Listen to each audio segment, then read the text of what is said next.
Nightmare.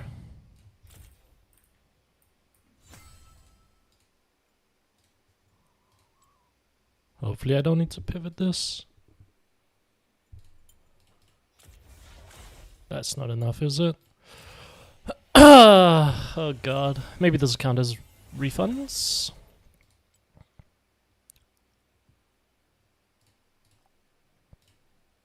Okay, it does. Who do we refund?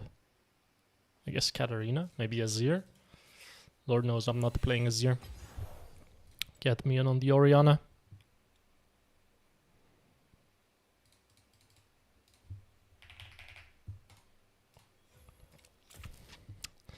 I want to record maybe like why do I not have chat on my thing? I want to record maybe like 2 or 3 games at this level, which is I think around silver MMR this account. Even though it says bronze, I think it's around silver. Yeah, high silver. I think I want to record 2 to 3 games in this MMR, because I think most people are here, and then maybe like 2 games in Platinum, then 1 in Emerald, 1 in Diamond, 1 in Master Tier, and then that should be good, I should hope. So let's get into it. Man, I need to stop, like I need to eventually set up restreaming.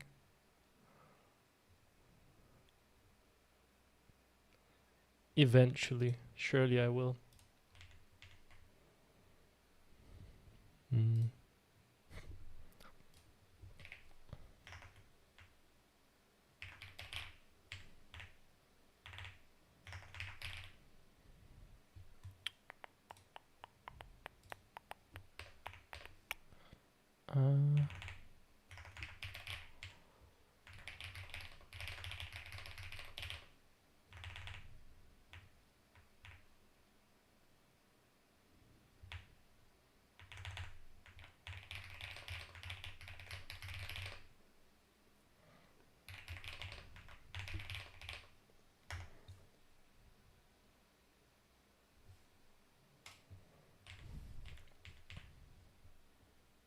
Hello, Adrian. I need to turn up my air conditioning.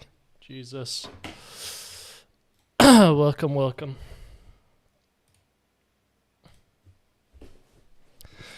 I wonder what build I'm gonna be running, actually. Because Oriana has so many different builds right now. Like, wonder which ones that I'm playing. Like, hello. Earthy Cut 3535. Have I made fun of your name before? Or is that another guy that also had a name similar to that?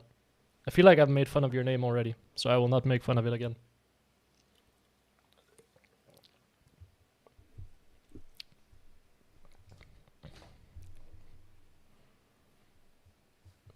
But hello, welcome to the stream. Hopefully you're doing well today.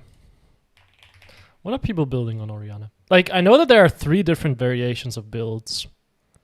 One is with, well, I guess there are 4 at the moment. One is with Rod of Ages, with Horizon Focus. That's the one you're seeing a lot in pro play. No, that was me. Yeah, I thought so. No one else has that crazy of a name, man. Crazy of an NPC name. Xbox Live as name. Yeah, I mean, if we look at the builds right now, this is... I'm shocked that Serath's Horizon is the most popular. I would have expected Blackfire Torch Horizon. Because I think what I'm going to be running is Blackfire Torch Horizon. I'm not seeing any Blackfire Torch Horizon. I'm only seeing Serath's Horizon. I think you should basically always be running Horizon second on Oriana. Even if you play Ludens, even if you play Serath's, even if you play Blackfire Torch, even if you play Rod of Ages as well. Yeah, I don't think this is good. I think this is probably the best iteration. Maybe. Yeah, I'm not sure. How are things looking on League of Items? Oh, how are things looking here? Oriana. I looked at this recently, and what I saw was Blackfire Torch was doing best. Yeah, it is. And then Horizon Focus second, yeah. Raw Archangels I see a lot. You see it in pro play a lot. I don't imagine you see it in solo queue. You might see it in solo queue. It is good in some games. Roa Archangels... Actually, no. Roa Archangels is too slow. If you go Roa, you kind of need Horizon Focus second. Otherwise, you're... First dodge of the day. Let me turn it over here. Let me get that over here so I don't leak all my account info. I would like to start... start the games from the low elo first and then do the high elos later. Jesus Christ. I got jump scared by the opening animation that Riot has added to the client. What the fuck? Alright, there we go. Should log in again. Alright. Back to looking at items. I think Blackfire Torch Horizon Focus is best. No, not the insta dodge. Well, I'm not playing support.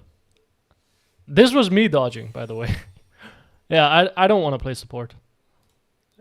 The only reason I played support on my Unranked to Diamond stream was... First of all, I think I would have had to dodge too many games, which would just slow down the stream. And I also think that climb was meant to be more like showcasing how actually climbing is like. Which is like, you're gonna get filled support, you're gonna get griefers, you're gonna get like your champion banned, you're gonna, like, this is all gonna happen, or picked. Which shockingly I didn't get. Like, Ahri was not really picked at all. But today, like, the entire goal is just record some games on Oriana. I wonder how I'm gonna do my playstyle of not really interacting with the enemy laner. I reached platinum thanks to the years, and then you play my second favorite champion. I learned so much. Thank you. Thank you, Zane. Oriana is my favorite champion. Oriana and then Ahri. Unfortunately, I just got very highly ranked on Ahri. It seems like she is just like, I click very well with her. And she's also considerably more popular than Oriana, so there's bigger... Hello, Anthony Brigman. Hello, hello. Welcome, welcome to the stream. Aurora with no lost chatter item feels like a better Ahri right now. Yeah, if you're trying to deal damage, yeah, for sure. The Liandry's Shadow Flame death cap variation that you're seeing at the Worlds, or what? I think Ahri is still okay. She's in a fine spot. If you like dealing more damage, then Aurora is better. If you like having better push, then Ahri is better. But if you like trading stronger, if you like having more damage, then Aurora is better. Aurora just runs into more cooldowns late game. I think Aurora is also trickier to learn because of her ult. Ahri is quite easy to pick up. Yeah, Oriana was the champion that I initially started out maining when I switched to mid lane. Because I used to be a top laner. For like 2 years, I think. I didn't know that could work. With tank? You mean like the Liandry's Bloodletter's Riftmaker build? I think that one is worse, to be honest. I don't like that build. I think it's too slow, especially with her passive nerfs. At least in mid lane. In top lane, you can kind of justify it in some matchups. Just makes your team fighting a lot worse.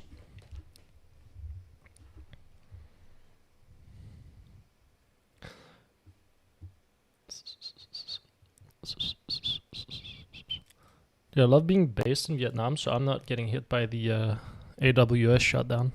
Massive. Because it's US East 1 that's down.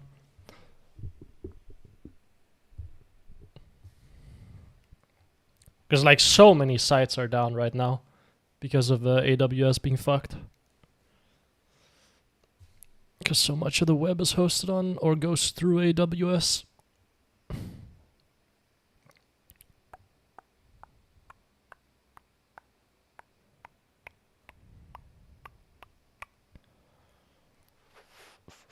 I've started seeing a lot more Resolve as well. I wonder if this is something that I should experiment with. Like running Resolve secondary. Instead of, like on Oriana, usually what you'll see is these two, or like these two. You'll see cooldown reduction and cut down with phase rush. But I think in some matchups, just second wind. Unflinching has been taken a lot as well, assuming because of Chobi. These two are also great. I want to see which one I'm going to end up running, depending on matchup, of course. But I should value Resolve a little bit higher than I have been previously. I don't know why you would ever pick this rune. Like Ultimate Hunter as well. It's crazy.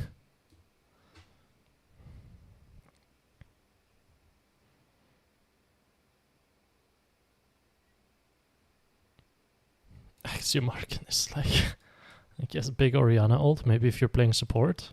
I wish this side had it segmented into roles. Because on some champions, like if you look Aurora, it's not segmented into roles, so you don't know if it's mid-top that performs better, which feels quite bad. Because some builds will obviously better in top lane, or be better in top lane, and some builds will be better in mid lane.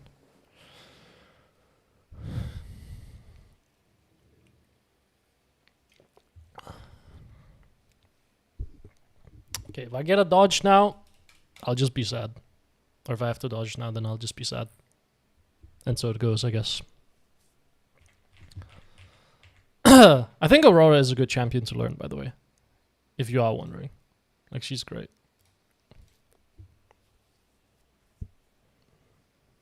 She has a lot of proactive tools.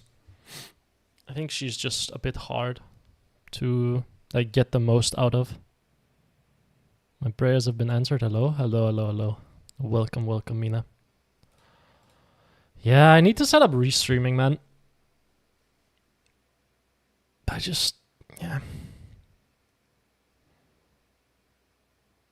Just means I have to switch over to OBS instead of Streamlabs, which, like, I have gotten used to the Streamlabs interface. And now I have to switch to OBS. I love Aurora, but now Ari seems so weak in comparison. I know she's not. I mean, Ari does less damage than Aurora, for sure. She has also has like a weaker trade in lane than Aurora.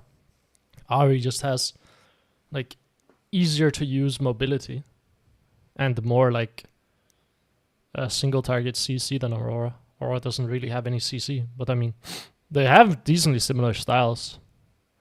Actually, I had a guy ask if there are any champions that they should play when Ahri is banned, and I think Aurora might be the most similar in style. She's leaning more towards the trading side of things, and she has matchups that are just way worse that she can't get through that Ahri can. Like, they navigate control mage matchups differently. Aurora against control mages usually has to trade a lot, which is bad for her because she loses a lot of them. Ahri can get around those matchups by pushing. But in terms of how they actually navigate mid-game, they're quite similar. And in terms of what they want to do, like pushing and roaming, Aurora leans more to being an individual 1v1 champion in lane than Ahri, but I think she might be the most similar. Hello, Roses. She is also a furry champion, just like Ahri. So, I mean, there's that as well. They're more similar than you'd think. Yeah, Ahri has cat ears. Aurora, I think, has as well. She's a rabbit, right? Yeah, I mean, she has something up there. How does it go through her hat? I guess she has holes made for them. So it goes. Yeah, I mean, Ahri and I can't play her. I play Aurora. Yeah, that seems to be like the most common thing. Like Ahri, and then Aurora, or like Oriana. Those are the two that I see the most. Chance playing Aurora? Yeah, I mean, I might play her a bit. I just know that I suck at the champion. Okay, we get mid lane. Nice. Like, I know that I suck at Aurora. The only way I can play her is just farm up, get to 3 items, and then carry games. Which is admittedly how I play a lot of champions. Fuck no. I'll first pick. You got a pretty Wild Rift skin? Oh, I've never played Wild Rift. Don't want to play against Yasuo. That champ is annoying. And you have to interact very heavily with him. Which is fine as Oriana. As Oriana you can beat Yasuo. It's not too hard. It's just annoying because you have to pay a lot of attention. And if you fuck up, you die. I'm curious, are you gonna hold back in lane? Isn't that Oriana's main strength? Yeah, I'm kind of figuring out. So thank you, Fluffy Swagness. I appreciate it. I appreciate it. Yeah, I don't like 24. I don't know what I'm gonna do in terms of like holding back in lane. I don't know. It's gonna be a bit tough.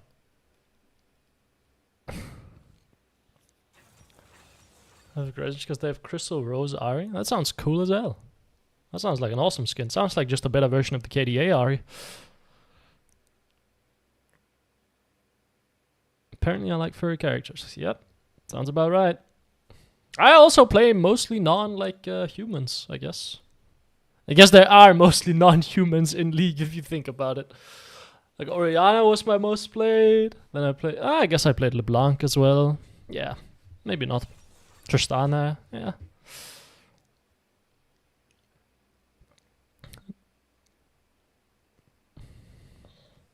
Zed, eh? This might be a Rod of Ages game. I'm just seeing that the enemy team is on the tankier side. We could also do like a resolve in this game if we want to.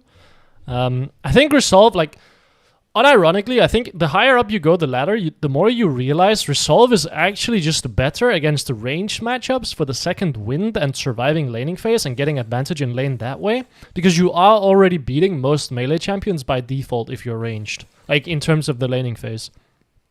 It's very funny. The higher you go up, the more you'll see resolve against ranged matchups. The lower you go, the more you'll see resolve against like melee matchups. I'm pretty sure. At least from what I've seen and what I've looked at. Yeah, I mean, enemy team comp is very, very dive heavy, a ton of damage, so Rod of Ages just looks good here.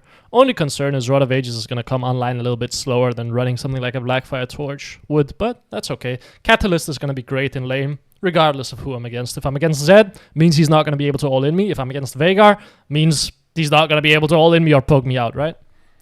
Although it looks like it's either Veigar mid Zac support or Zac jungle Zed mid Veigar support.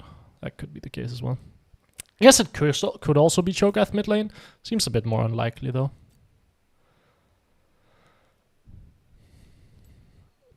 Nine played Fox characters? Huh. Yeah, I guess, is that like a common trope? I haven't seen it anywhere outside of a League, but I don't really play that many different games, so... I guess nine-tailed fox. I guess if you look at like Naruto, it's in there as well, so it must be like pretty common in some mythology. Yeah, we're in around gold MMR. We're against Veigar mid lane. Merc Treads are going to be looking great this game. They have a ton of CC on their team. Rod of Ages is also going to be pretty good. See, if you gave me like 5 to 10 guesses as to where Zed was going, support would not have been the role I picked, if I'm super honest. That seemed a bit odd to me. Performance mode, let's go.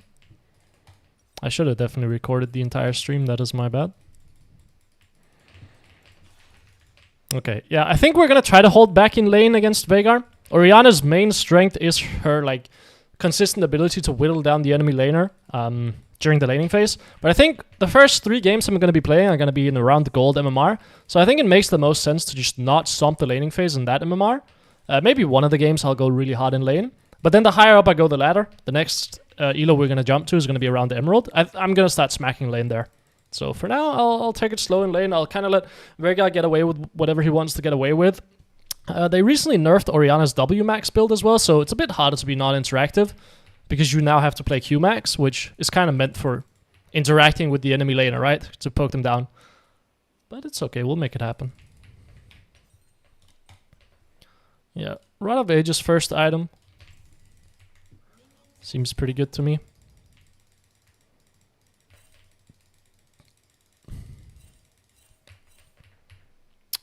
Oh, I'd love if we didn't get a remake. That would be awesome, actually. I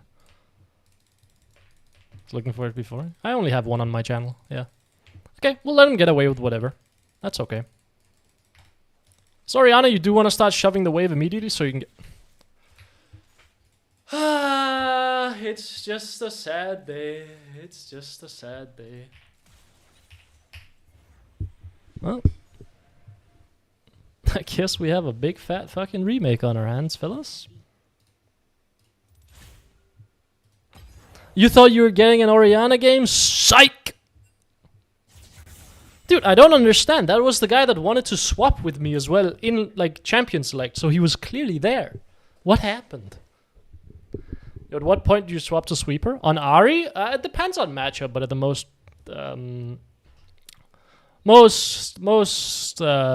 games it's level 9 to level 11.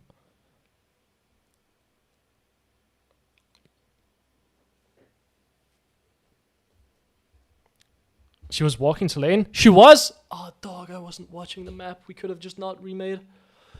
Ah, hell nah, man. That's on me. I have noticed Veigar is a super popular champion on this server. Everyone loves playing Veigar mid lane. It's like Veigar, Galio, and then your traditional Schizo champions like Sylas, Akali, Katarina, Fizz. But there's no control mage players on this server at all.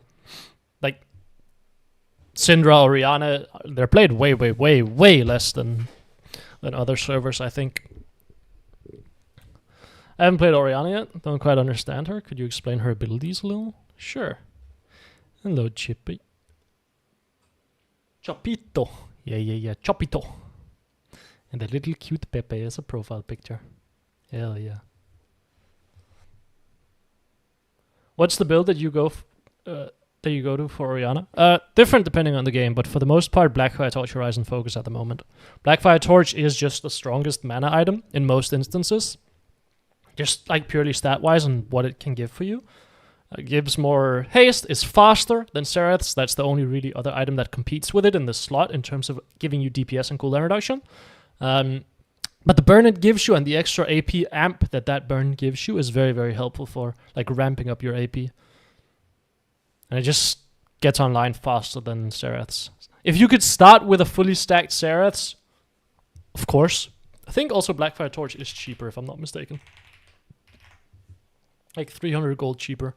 I might be wrong on that, because they fucking change item costs all the time. But I think so. I think this is 3.1, right? 299 or 290. Guess I'm wrong. Yeah, only 100 gold cheaper. Regardless, it is still just faster. Like Blackfire Torch is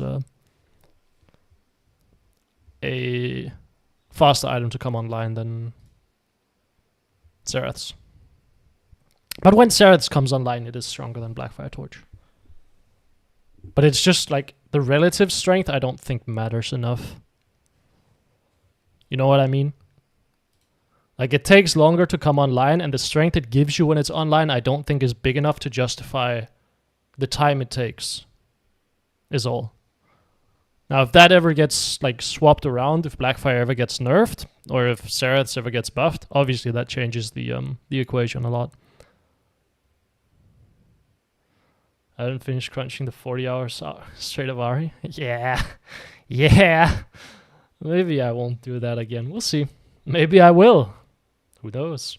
Maybe when I'm back in Europe, we'll run it back. Or we'll go for Master Tier. Who knows? And it'll be like 60 hours. Who knows?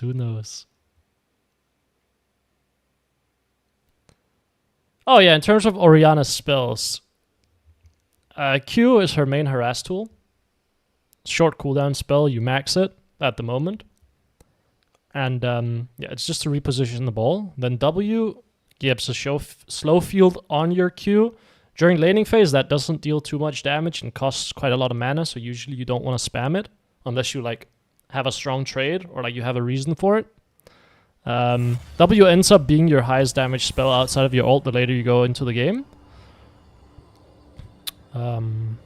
Ult sucks everyone in around your ball. Like everything on Oriana revolves around the ball, right? And your Q repositions the ball. So that's kind of the main skill you have on the champion. It's like how good are you at repositioning your ball and not losing track of it? What's your favorite champion to play for fun? Depends what I've not played in a while. Right now I'm fiending for some Oriana because I've just spent like, like basically 2 weeks playing Ahri only. But yeah, it depends what I haven't played. I like Oriana a lot. Sometimes I like playing Assassins. Sometimes I like playing Zed, right? Depends. Sometimes I'm fiending for some Ahri. Just depends on the kind of mood I'm in. Oriana has like she's been my queen for the last like what? Probably like close to 10 years at this point. She's been a staple in my champ pool, so I enjoy her a lot, and I am good at her as well. So I think that's probably the answer. Oriana. Zed, I like as well. Sometimes I like playing Lucian, because you can dash around everywhere. Like if you really just want to get mechanically involved, you can play Lucian, because you can dash a lot with Navori Essence Reaver.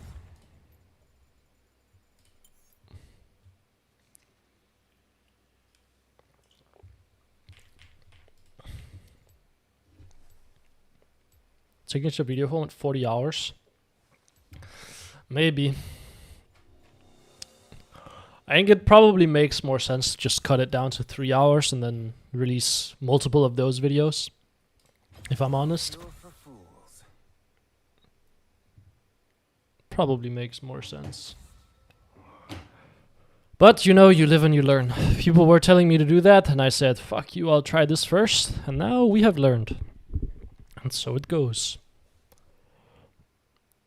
Oh yeah, go to build on Oriana. Blackfire Torch, Horizon Focus is good.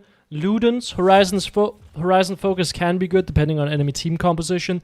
Rod of Ages, Horizon Focus can be good depending on enemy team composition if they are more dive heavy and you need the tankiness to be able to survive in fights. Serath's Horizon Focus can be good as well. I haven't figured out exactly when the spot for that is. Like, when would you go Serath's instead of running Blackfire Torch? I'm not quite sure. And when would you go Serath's instead of taking Rod of Ages? I'm not quite sure. Right? Like, I actually don't know the different, like, breakpoints or what you should look for those variations. Because of what I mentioned before, right? Like, Serath's kind of helps you stay alive, but it also gives you DPS. But it's worse at keeping you alive than Rod of Ages, and it's worse at giving you DPS than Blackfire Torch. So, like, maybe if you need a mixture of the two, then yeah. Why do you think Ahri has been less prevalent in pro play versus previous years? Like, Vi Ahri? Nerfs. Like, she's just straight up been nerfed a lot. You might still see her. I'm shocked we haven't seen her. I thought we were gonna see her a little bit more. Can you make a Yone video, please? Like, playing Yone or playing versus Yone? I am not a strong Yone player. So probably not playing him. Maybe I will. I have toyed with the idea of, like... Does any of you know who Swag is? TC Swag? He uploads a video every single day of just a random-ass build. On a random-ass champion. And I have considered doing something like that. Like, just playing, like, complete random shit. Like, here. Like, of course, maybe not this random, but, like... Have a channel where I just upload a game every day. Might be fun, might be good. If playing Rhodes first buy and second one is Blackfire? No. If you play Rod of Ages, your second item is Horizon Focus. You only ever build one mana item. On any champion, except for Ryze. Ryze can build two. But if you see people building Rod of Ages Seraths, generally speaking, very inefficient. Generally speaking, very, very inefficient. Some champions you could do it on, Veigar, but it like you're building two scaling items that are both like mana. Like, I don't like the stat spread that you get on those. You know? Like, I really don't like it. Unless your champion scales with mana, in which case then it's okay.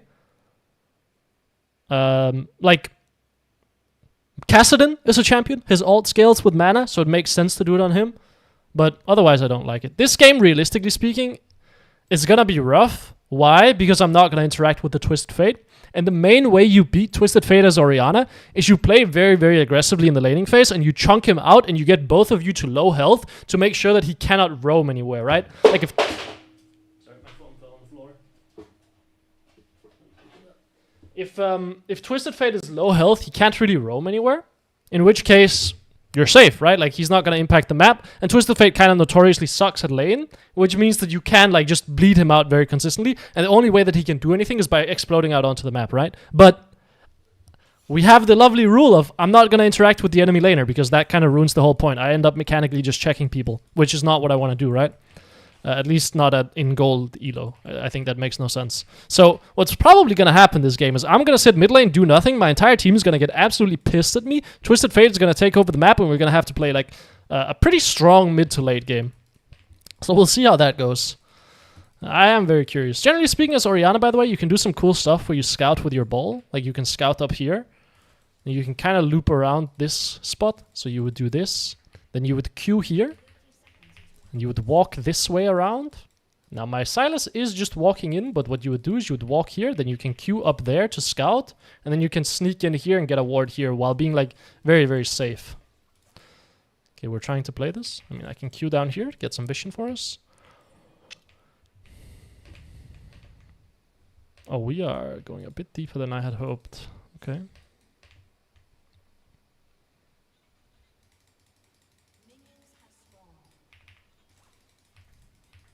Okay. I don't really want to give away that we're up here. So I'm going to run back to mid lane. Make sure we scout on our way. Don't want to face check into someone for fun. You might be like, aren't you wasting a ton? That sucks. Oh, you are trading? Yeah, I mean, this doesn't really work, does it? You're just dead. Okay. Sure, I guess. Sap the Twisted Fate a bit. Not really sure what that was all about, but okay. Good night, my sweet prince. Well, we're in for a fun one. Generally speaking, as Oriana, you do want to get your Q out as well. I'm just going to be pushing the lane as much as possible. You want to try to get your Q out so you can Q the enemy laner. The entire like fundamental aspect of Oriana is your Q needs to be close to the enemy laner so that you can hit them more easily, right? Like that's the entire idea. Why did my FPS just tank? I do wonder. Like here I should be looking to QW the Twisted Fate, but again, we have the lovely rule of I don't want to do that. But I do want to show you just like, this is why you have your ball close to him. So you can go for trades like this. And then you Q to reposition your ball to get into this spot again. So for example, you would Q him here. Like this is also why you want your ball in the middle of the lane as much as possible. Oh, we get the nice little ping spike as well. Because if your Q is in the middle of the lane, or your ball is in the middle of the lane, it has shorter distance to both sides, right? So you'd want it here, for example. Usually you want to hit the wave while doing this as well, because you just love pushing on Oriana. Generally speaking, I don't like taking a point in E in control mage matchups. The only reason you do it is it's good against champions that can guaranteed land damage on you, and it's fast for proccing something like a phase rush, right? But here, in this spot, you should be looking to like QW the Twisted Fate a lot. And you can see by constantly pushing the wave and just spacing around the Twisted Fate, he's not really getting a lot of angles to try to trade with me. And I'm getting a lot of angles where I could potentially trade with him. Now, I do need to get a ward out at some point here. The way he's posturing makes me feel like there's a jungler here. So I will crash this wave and then just leave. Probably go ward the top side. I'm a bit surprised that he's holding the wave like this. Okay, so Jax is probably on his top side. Or he's finished it. Okay. So he could be up here. Yep. Jax is top side. Again, Twisted Fate is kind of boned here. You'll see he's quite low on mana, so what we should do here is take very, very heavy trades with him and try to leverage this mana advantage into a health advantage and then try to trap him in the lane to make sure that he can't do anything, right? Like, the proper way to attack this would be just walk up, trade very heavily with him, and then force him to stay in lane. And force him to, like, bleed CS, bleed the minions with this mana disadvantage. Jax is on the top side here, we know this. I want to make sure that he can't base. So I'm going to walk up here, and I'm going to fast push this wave. And I'm going to walk up and see if I can cancel him. Now, if he doesn't show, that's fine. I'll just shove out the wave anyway. And he will take a base here. And then he will teleport back to lane, and we're just up 16 CS by just playing. Right? Like, we haven't done anything crazy. Now, I haven't really let him trade with me, but I haven't really traded with him either. Probably a Blackfire Torch game. Get my items, TP to lane, get a pink ward. My main concern is going to be when he reaches the breakpoint of like being able to double Q the wave at level 5, and then he gets his ult. If I can't heavily trade with him, it's going to be very difficult for me to stop him from roaming. Because he's just going to push waves faster than me. And my main strength is that I have shorter cooldowns than him, which means I can, generally speaking, trade when he pushes. I want to get my mana flow proc. But I'm not going to leverage that advantage. So it's going to be a bit tough this lane, for sure. Like, this has been the easy part so far. The hard part comes when he shoves every single wave. Like, that's when things get very, very difficult for Oriana, and that's when you really need to trade with the Twisted Fate. Now, he hasn't gotten there yet. I'll throw a Q at him just for the mana flow band proc. I am playing Scorch while playing, like, very non-interactively, which is funny. But so it goes. Did I just see a Jax down here, or was I imagining it? Was it my Silas? It could have easily been. Oh, we have an XP advantage, we have a 13 CS advantage, and I'm walking into every single Q that he throws out, which... not great if you're playing against Twisted Fate, but so it go. Oh, man! It's gonna be one of those ones, eh? Slap a Q on his forehead again for mana flow band. We see Jax come mid lane. That's why I'm hovering so heavily towards the top side, is because this is the side that I know is safe. Hello, Dr. Fruit Punch. Welcome, welcome. They're probably going to run bot lane together here. Or they're going to run to Drake. I'm just going to keep my push in mid lane. Twisted Fate hasn't really played this as aggressively as I would have imagined. That sucks. Sometimes you miss minions. Now, missing cannon minions on Oriana is difficult because of your passive. I do want to make sure that he doesn't get to escort this wave for free, just so he loses some minions under tower. Looks like there's a roam happening down here, or a play happening down here. So I will move for it. Problem is, Jax is just going to run into the jungle, and I don't really want to chase him. Like, I have no interest in chasing him. Because I'm going to have to run around the entire map to catch him, and I just don't want to do that. I'd much rather just run mid lane, push out the wave, and then get my advantage that way. But I'm going to waste so much time chasing this guy. Like, way too much time. Like, I'd much rather just sit mid lane, get my advantage, get my minions, and get all that. And, like, the absolute worst case is Jax executes himself down here, and I run around the map chasing him, and I bleed minions mid lane, I bleed CS, I bleed a whole lot of resources, and I don't get anything, and that Twisted Fate is ahead. Shove out the wave. Can maybe run down there. Ping that I'm on my way. This fight looks very lost. Yeah, I don't really want to play it if I'm honest. But maybe I can. Nope, my boys are dead. Well, that's fine. We'll take our 14 CS advantage in lane. Twisted Fate is probably basing here. Jax is going to come mid over this ward. But you'll see, like, even when I move to the sides, I still make sure to get my ward down. So I don't, like, it's not absolutely wasted time. Of course, would have been better if I just sat in mid lane and just took resources and pushed the wave instead of letting the Twisted Fate base. But it's not like I lost out on resources. Can't take this plate. Why? Because Twisted Fate is on his way back to mid lane here. Now, this is a bit of a weird play by him. I don't really understand the point of this, because I'm just going to phase rush out of there, I'm pretty sure. Like, I don't think I die here. I have no mana, so I can't really help you. Yeah, but he dropped an entire wave to make this play, and he lost his ult, so I'm very confused in terms of what that was all about. Well, we're just gonna make our way into Blackfire Torch as quickly as possible. Grabbing a refillable here instead of a pink ward might be a bit silly, because we're playing against the Twisted Fate, right? Which means he is very good at setting up ganks. Which, yeah. I might get killed, because I am very immobile. I need to see us under tower. Nice, the burn killed. Now, the problem is I cannot roam for this play up here, so I think my Silas will just die to the Twisted Fate. Like, I can move up. I can stop the Twisted Fate from getting back, though. Like, at this point, Twisted Fate is kind of boned, right?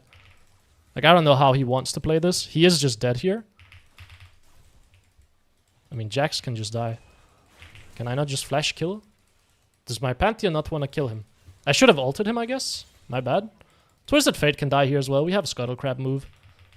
Just gonna walk at him and then ult. Get the kill for my Pantheon. There you go. Yeah, Twisted Fate. Very, very odd play. I'm not gonna help him with these. I'm just gonna run back to mid lane. Twisted Fate actually will have teleport up when he respawns, so this might be an error on my part.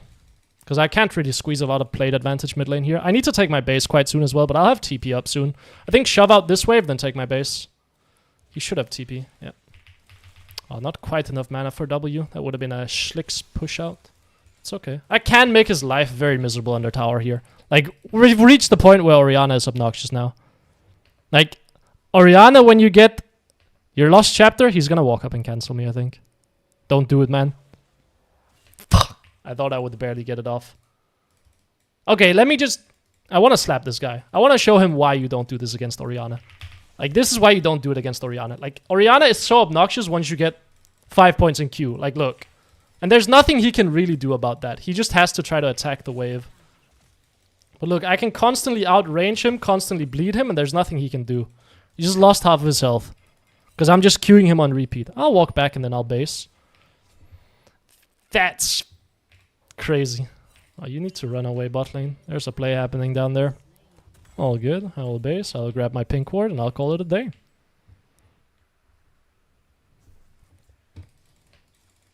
Shove out the wave. We have Blackfire Torch now. Yeah, once you get a few points in Q on Oriana, like 5 points in Q, and once you get CDR items, your champion becomes incredibly obnoxious. Looks like there's a play happening down here, so let me move down for this.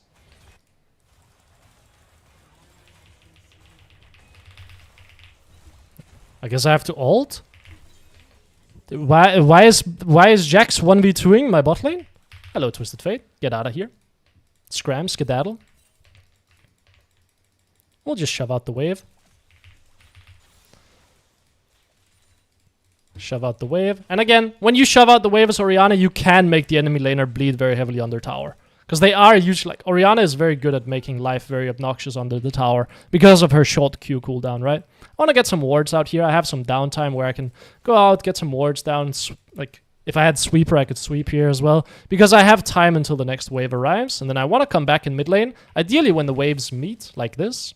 And then shove it out. And then now I can threaten plates. Oriana, generally speaking, you're not going to be roaming that much on. You want to just try to squeeze 1v1 advantage and then show up to fights first. And ideally with a health advantage.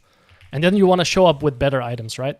I want to make Twisted Fate bleed quite heavily on the tower now. Just want you to see how obnoxious this champion is. Like, look. Like, you can be very, very aggressive once you get to this point. Look, how can this guy even play anymore, right? Like, nothing he can do. Like, I can just slap spells on him. He has to space me very well. He has to, like, dodge my spells. And then he has to use that little window where my spells are on cooldown to, like, try to get push in the lane and then try to roam out onto the map. Now, in all likelihood, he is going to ult bot lane here and he might get something. But that's okay, because I'm just going to stay mid lane. Now, look. He is solo killable here again, by the way. Like, he is just dead. But we're not going to kill him. We're just going to slap his tower a little bit. Yeah, he is misspaced here and he's dead there. But it's all good. I'll let you live, bud. That is ballsy by you, considering you are dead. Walking up for a red card when you're dead? And I have spells up? Oh, that's a bit aggressive, my man. Want to check this just to make sure that Jax isn't on him. Shove out the wave. Dude, I am walking into those quite a lot, hey? Are we playing the Drake? I can trap this bush, maybe. Then try to catch the Twisted Fate as he moves down. Oh, he ults. I think not a lot I can do about that situation. Good night, my good sir. Well, I got TF ult. Get my ball out so it's closer to him. And then I want to kind of show that maybe he's one-shottable here. Nah, we'll just shove the wave. He's spacing very far back, so we'll take that advantage to just push the wave. Like, eventually he's going to have to interact with me in the sense that eventually he's going to get slapped under tower. Yeah, he is just dead here. Okay, he has flash, so he lives, but an E auto attack there kills him. Jax comes mid lane. We'll take our base here. Could actually stay one more wave. Maybe 2 more waves, get my teleport going. But nah, let's just take our base. Move into Horizon Focus. Merc treads look good this game, so let's grab them. Makes me basically unkillable.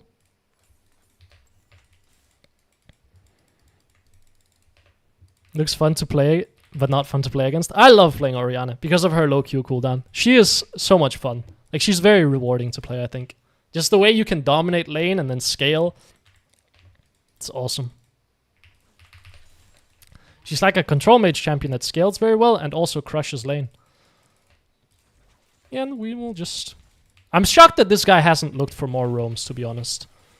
Very, very surprised at how little he has looked for roams. But I guess I'll just let him get the wave here.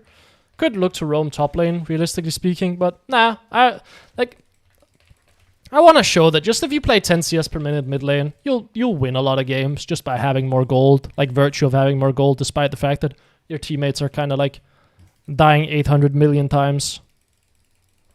I'm a bit concerned about the FPS issue that I'm having, though, but it should be okay. Yeah, we bleed a bot lane tower, that's fine. Yeah, this guy should be roaming a lot more. I don't know why he's not. Like, it is my job to stop him from roaming, and I have not really been doing that. Like, he just hasn't been going for it. Bot lane is dying. Yes, yes, yes, yes. Slap him a little bit. I have Merc Treads, so this damage doesn't really do anything. Jax is on Herald. We'll just keep pushing out mid lane. And again, we can use our strength here of like, you can push faster than the enemy laner and you have shorter cooldowns, so you can use that cooldown discrepancy to like really make them bleed under the tower here. Like very heavily bleed them out. And ult there is very close to killing him. And the way you calculate damage on Oriana is also a little bit unique, because you will usually end up getting more Q rotations off in a fight. So I'll show you here. Usually you'll end up getting 2 to 3 Q rotations off. So I'll show you here. Like he is dead here if I land every spell on him. And I want to show you exactly like that's the case. Now I missed that spell. That should still be okay. Now I missed another Q, so that's not great. But you can see like you get multiple Q rotations off. And then I can still even fight the Jhin here at range and try to poke him out very heavily. Looks like there's a fight happening up here. I don't really want to join this. I have a lot of gold. Would prefer to just take my base. But you can see, like, I'm getting multiple Q rotations off in fights, and that's something you have to calculate both when you're playing as Oriana and against her. Now, Kai'Sa is probably going to want to run mid lane here, in which case I'll go bot lane. And then we'll start side laning. And this champion in the side lane, nothing like Ahri. She's actually incredibly strong in side lane. Just because of the insanely short cooldown on Q, right? Like, 1.8 seconds and phase rush allows you to kite any bruisers very, very easily. So you can actually like pressure bruisers quite heavily. Funnily enough, the champions you struggle with the most as Oriana are ranged champions, kind of like Xerath. But, I mean, if you hit your spells, it doesn't really matter. And then I can run away from the TF here. And I have Merc Tread, so I'm not really too concerned about this either. And now I can put on a little display of movement. And I'm pretty sure I 1v2 this, by the way. Go for the Twisted Fate first, because he has point and click CC. And I don't know if Xerath has flash, which he did. But I knew that the Twisted Fate didn't have flash. Right? So that's why I aimed for him first. This could all be warded, so I'm going to run further back. He could go into a bush here and then snipe me. So I'll just run all the way back. Make sure I don't give over a free kill. Yeah, he used both sums. This might be a bit like paranoid, but you'd be surprised at the amount of people that would like loop around here and then try to find you down here. In which case I would lose my flash. Gonna sell my refillable here for a Horizon Focus. And now my teammates should be winning on the map as well. Why? Because I'm 1v2ing bot lane, meaning that my teammates are freed up on the map here, which should give them advantage, right? Although it looks like Jax is somehow 1v3ing mid. I mean, I can walk up here, but is he not already dead? Well, that sucks. I don't want to flash for this. Ah, you hit it. Okay. Sure. Are you gonna run bot lane or are you gonna run mid lane? I don't like you going bot lane, I will admit. I will go mid lane then. Sure. I don't know why Kai'Sa wanted to be bot lane here. Seems very odd to me. Oh, I will go collect the wave here. We'll have to step up a little bit now. We're in the mid game now, and my entire team is losing, so we're gonna have to like start playing properly at this point. Probably gonna have to drop the Drake here. I could go top lane and try to make the Cho'Gath bleed. Probably just gonna shove out mid lane here. Problem is my Kai'Sa is now playing against Twisted Fate bot lane, which Twisted Fate is weak, but he's not weak enough to lose against Kai'Sa. Gonna shove out mid lane here. Can try to play this. Poke the Jhin a little bit. Could look for an ult, but I don't know if that makes sense. Want to get some vision on this area. We have first move towards Drake here. Xerath is no flash. Problem is just we don't have like any sweeper and we don't have vision, so it's pretty difficult for me to walk in first. I need probably Pantheon here to be able to do anything. Use my Q just to get some vision over the wall here. This Drake is in all likelihood gone. I'm just going to be first pushing mid lane here. Jhin is here as well. I could try to 1v1 him, but again, I don't have vision on the bot side here, so I don't know if like Xerath is coming here or like Cho'Gath is TPing in here. Yeah, it looks pretty impossible to contest. Could base here. You went in? Like, what did you think was happening? Slap the Cho'Gath a little bit. Main concern here is going to be not being able to kill Cho'Gath, if I'm honest, because we do have a ton of magic damage. Go for Xerath. He dies. Speed Pantheon. Should be a kill. Oh, you left? Why did you leave? No, no, no, he was dead. Flash it. He has ult though. I got flashed on by TF. What are you doing? Why did you leave? You had flash as well. It's a shutdown, is it not? It was a shutdown. Why did you back off? I'm so confused. Leandri's here looks good. Deathcap looks pretty good as well. Leandri's works pretty nicely with Blackfire Torch, and the enemy team is on the tankier side. Void Staff also looks great because they're starting to get magic resist on their frontliners.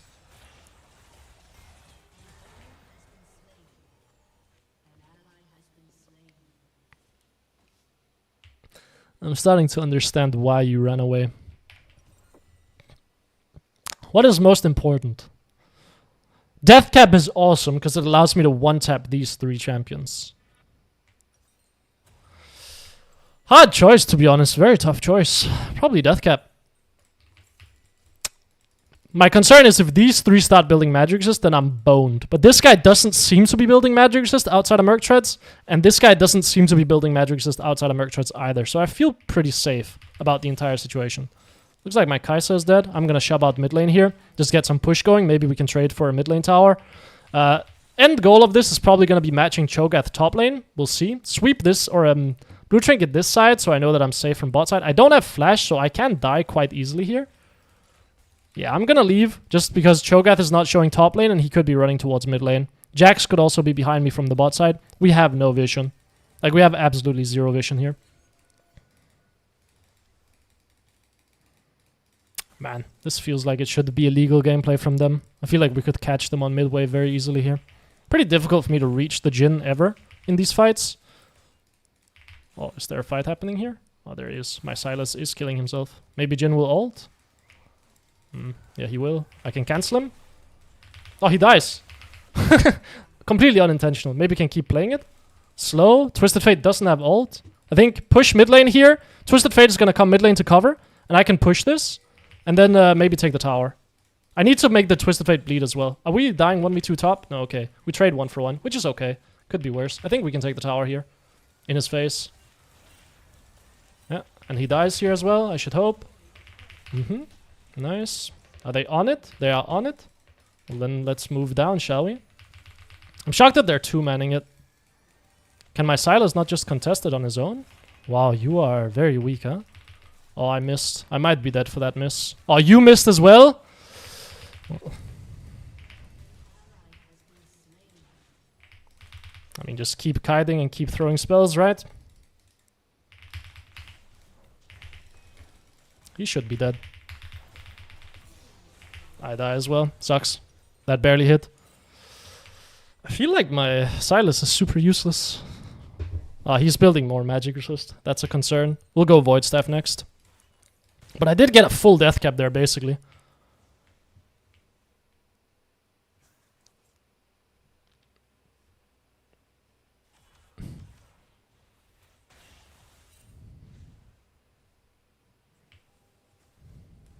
Cue the Ready Hill music. Trying to figure out why my FPS is so low. Not entirely sure, though.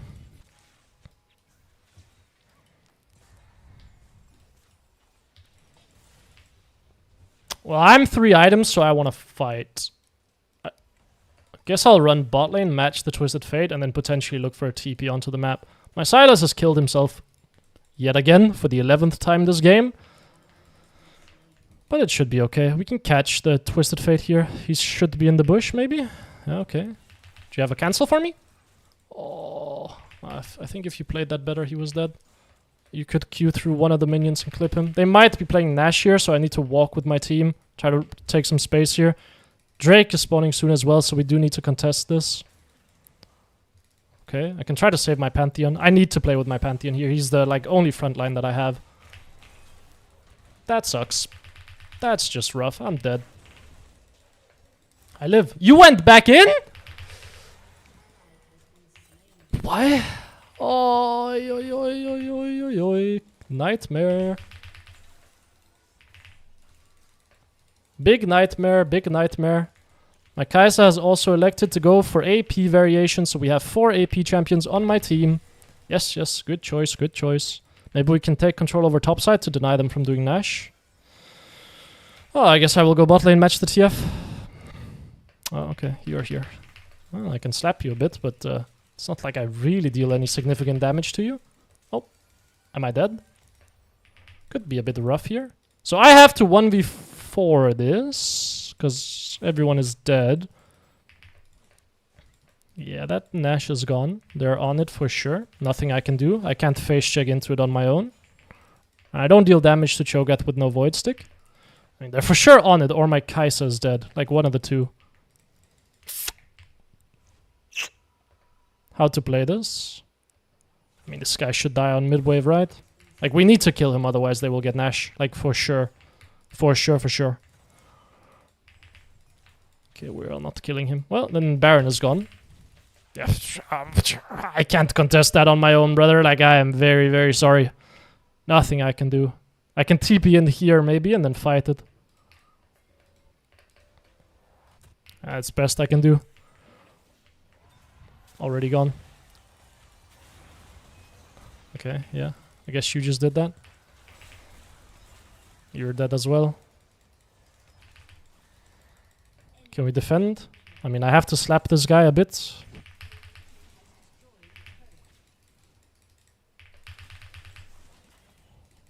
Could look for Jhin. Problem is I have no teammates. Jax is looking to get behind me to dive me. He's on my right here, I'm very sure. I mean, I'm very down to play this. The problem is she just needs to be willing to commit. Yeah, there's the ult. Good. Okay, keep playing it. Kite him out. Give her speed. She can kill him on her own. Nice. They're looking mid. Can take this top tower maybe. Where did Jax go? Did he go for wolves? Base. Kai'Sa will pressure top lane on her own. Oh, yeah. Why not Liandry's?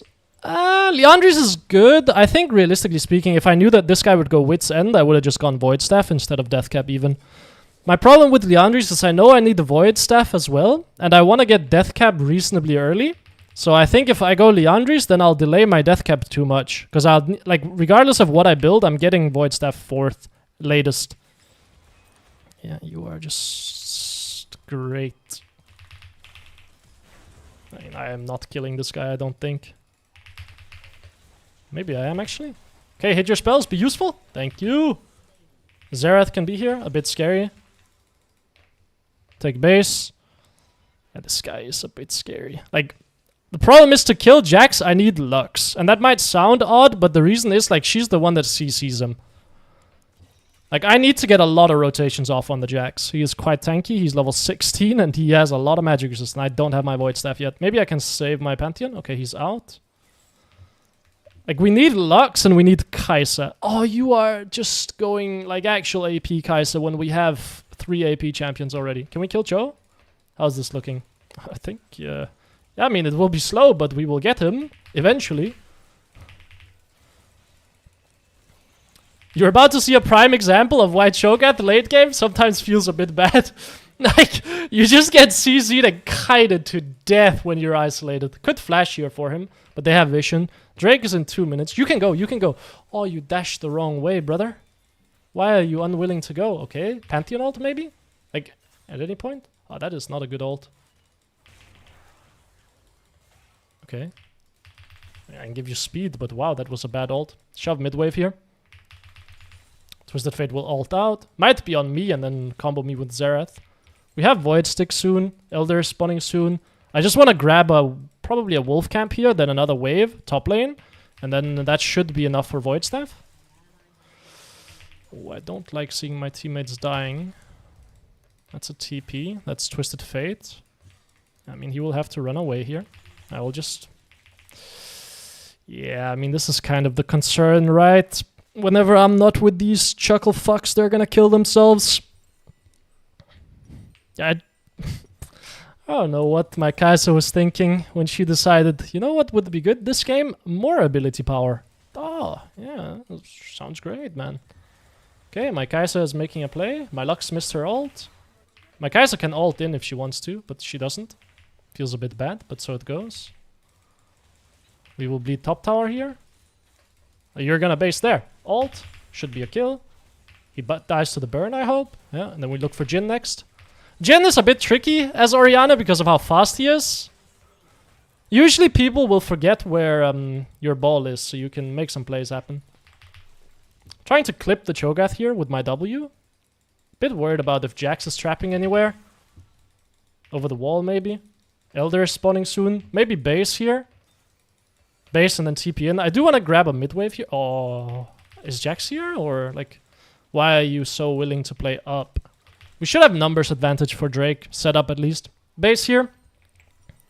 Sell pink ward. Move into... Yeah, probably Liandry's makes a lot of sense here. Just last item. Could also go something like a...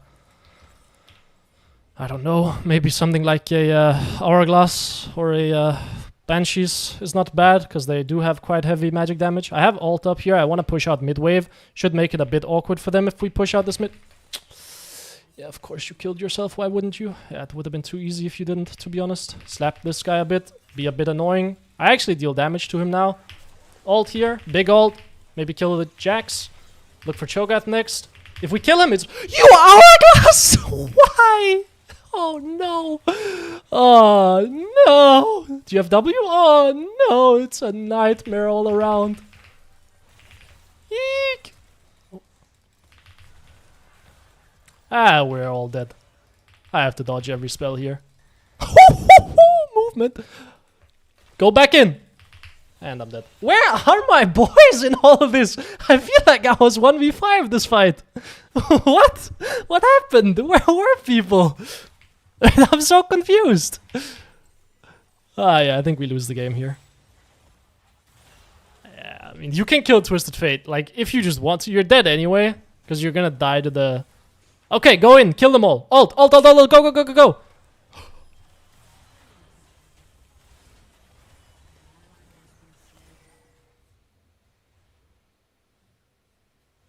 No, jump scare. Cho'Gath.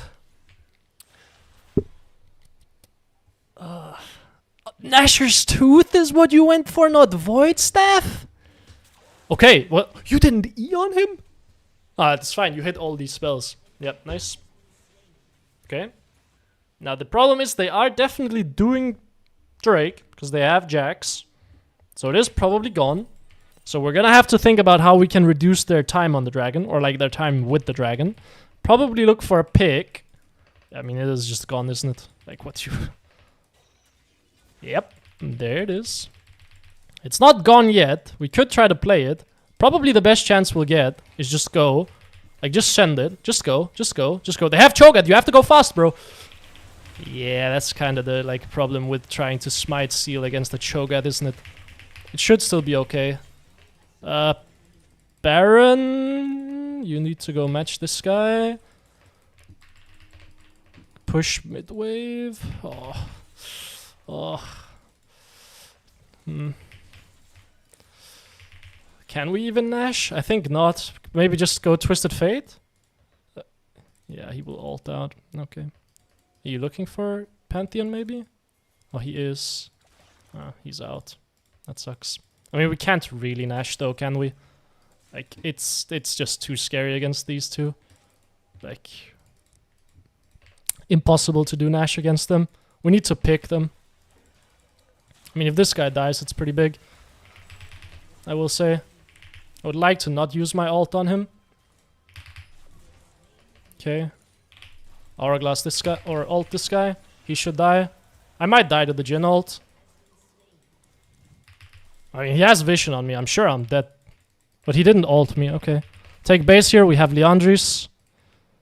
Like, these are the kind of picks that win the game. Like, where we catch the Twisted Fate there and killing both of them down here. Because it reduces their time with the objective and it keeps us in the game. Because, like, eventually my Kai'Sa is going to locate Void Staff. And eventually my Sylas is going to locate Void Staff in the shop as well. Which means we'll have a chance to win the game. Until they do that, though, we're in for a rough one. But I'm sure they will eventually, right? Like, you can't look at this enemy team composition and be like, I will never build Void Staff. Need to be a bit careful with what I'm face checking. You missed that? I mean, we should try to fight it. Like, ideally, right? Worried about a trap here. Go, maybe? Like, I would love for you to just send it. Okay, this guy has killed himself. Have I killed myself? Oh, I'm dead or what? It should be okay. Like, this is an okay death. And I lived as well. Twisted Fate below me. Take my base here. Teleport in. Twisted Fate is down here. Oh, he could take this bush and then kill me. Let's not be greedy. Oh, my teammates are killing themselves up here. Take my base here. I'm very surprised that I did not get one shot there. I think Cho'Gath made a mistake. He didn't ult me. I think he wanted to get the stack on me. Like, usually Cho'Gath late game, you don't need to ult to get the stack. Like, as long as you just get 1,000 true damage off onto a squishy, that is a win. Okay, I mean, we should be doing Baron here, right? Don't know why we're not. They have a lot of vision, I guess. I want to take mid-wave here, ideally. Xerath is going to be over the wall, but he should be slightly scared of Lux, at least. Looks like he's not scared at all.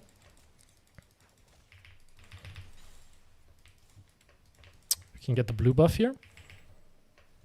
This is just legal gameplay? I guess they have a ton of vision. Yeah, I'm a bit worried about Twisted Fate here, and I don't have flash up yet. I think just play for my flash, and then we can win it. Oh, you're going death cap! No, man, please avoid staff. I'm very worried about a Twisted Fate ult here into like a Xerath ult. I will just die.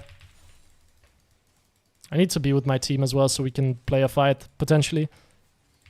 Jhin has full build. This is unwarded, I'm pretty sure. Oh, they're just on it, huh? I'll give her some speed. Problem is they're just killing it, right? It's just already dead. No, it's not. I mean, we can try to take this. Need to go on someone. I need to make space. My Lux is dead. It's just gone.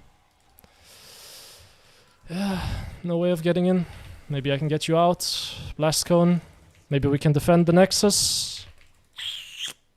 Need to save my Kai'Sa, I think. Get you out. Maybe Jhin will walk up. Xerath has had a tendency of stepping on my ball for no reason. So maybe he will do it again. They're playing mid. Very difficult for me to deal with Jhin here.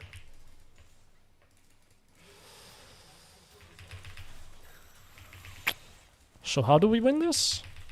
I mean, I just have to snipe someone with my ult. Maybe Xerath will step up too far. Maybe he will lose track of my ball. Defend top here.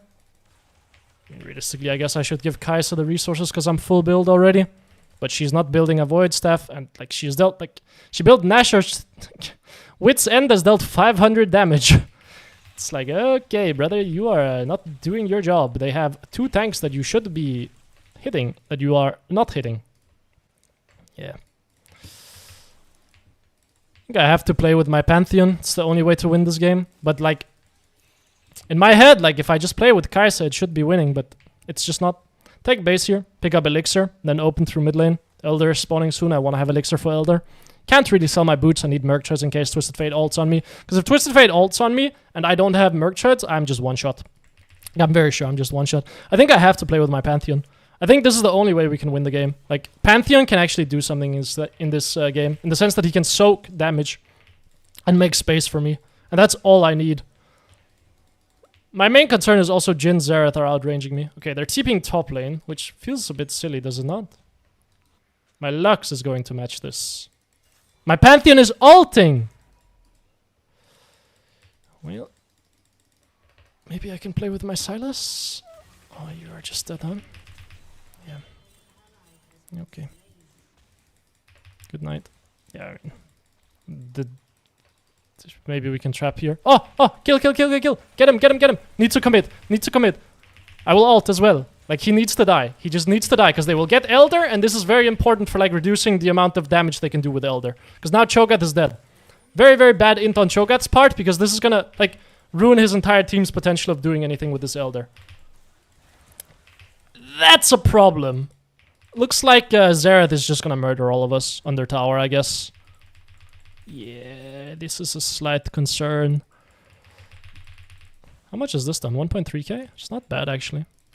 Yeah, I mean, we have to find Xerath somehow, otherwise he's gonna keep just doing this. Are you gonna go on that? No, you're not. Are you just dead? Very close.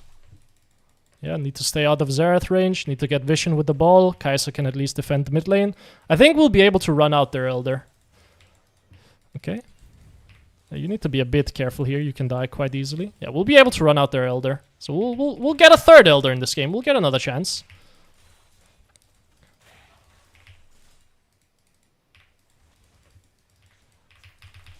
Give this guy some speed. Don't know if I like that play necessarily. Give my boy some speed again. As soon as he jumps, I will ult. Well, he did not jump. Need to kite. Nah, we're dead.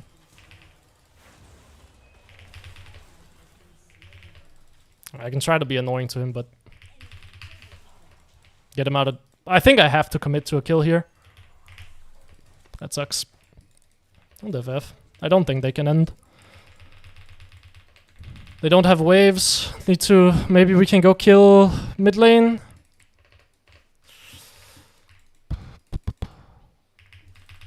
That guy is spooky. I was kind of hoping that my Sylas would E on the Jhin or like rocket build on him, in which case my ult would hit. Need to go collect mana here. If we can get one of our frontliners up again, we can probably still stall the game. Yeah. Okay. Maybe take mid lane so they can't end. I could flash on Jhin, but... Damn, we had like a chance to run out their Elder quite like peacefully there. Now we're down 3 inhibs and they're probably gonna end. Maybe can hold it. It's gonna be a tough one. Oh, you are going in a bit more than I would like you to there, but maybe. Okay, I am being slapped by the Cho'Gath here. Flash, make sure that I don't get numbed. Maybe keep my Sylas alive here. No, you are dead. But my Kai'Sa lives, my Lux should come up again. Need to get back in here.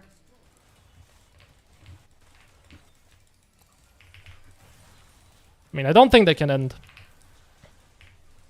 This is a problem. I can't really stop him because there's a stun cut there. But Lux will be up now. Oh, I'm dead. That sucks. I didn't realize it was still up.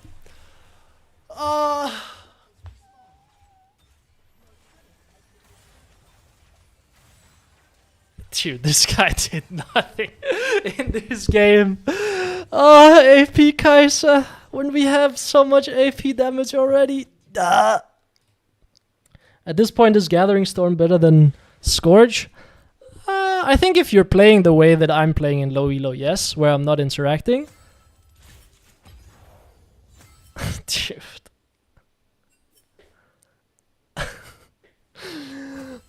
You were 5 items on Kai'Sa and had lowest damage in the game. Okay, that's great, man. That's awesome, bro. Yeah, that's sweet, bro. That's just incredible. Against, like, 2 pretty tanky champions. Let this be a public service announcement. Unless you are a professional player, do not lock in the Kai'Sa champion. She is too difficult to play. If I play no interactive, I lost even more. Yeah.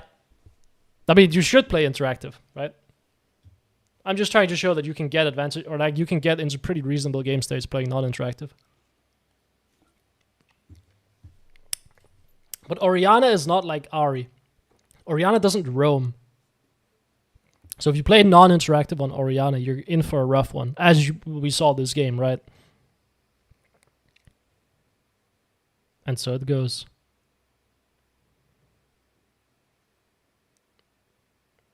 Oh, sorry, Vincent Lin, I didn't see. Phase Rush, Airy, how do you choose? Airy is better that game, specifically for the laning phase. You can play Airy every game if you want to. Phase Rush scales better and lets you navigate fights more easily. Lets you kite better. I mean, the only like champions that I want you to play non-interactive on are usually champions that roam. Oriana does not. Right? Like, it's very, like, counter to her style of play, what I am trying to do here. Which, I mean... rough one.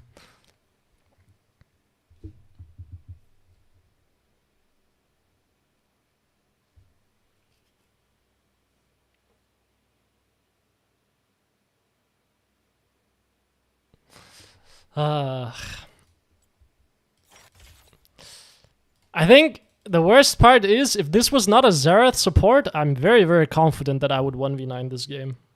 But he is very difficult to play against. This is why I have him so high up on my tier list. You can see it's games like this where technically we have the engage required to break Xerath support because we have these 3 champions, but the coordination in low elo just isn't there, or the willingness to go in just isn't there, which means Xerath can take over games, right?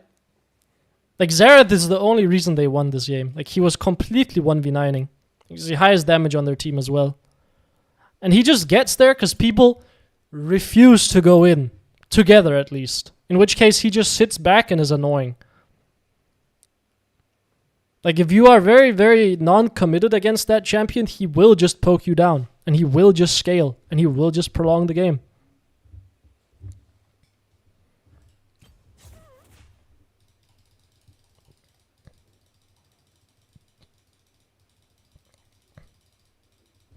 That is kind of one of the things that makes Oriana miserable as well. You can't really make proactive plays with the champion. You have to wait for your teammates to do things. Ahri is very different in that sense. She can force plays on her own, for the most part, the later you get into the game, because then you have like enough damage to one-shot. Early game, you can't really force plays on your own. But if I'm on Ahri this game, I can definitely kill their backline. Oriana, impossible. But so it goes. Maybe I will play a bit more aggressive in lane this time then. Step it up a little bit. This was the most non-interactive that I could play, right? So we'll step it up a notch and then see if that changes things.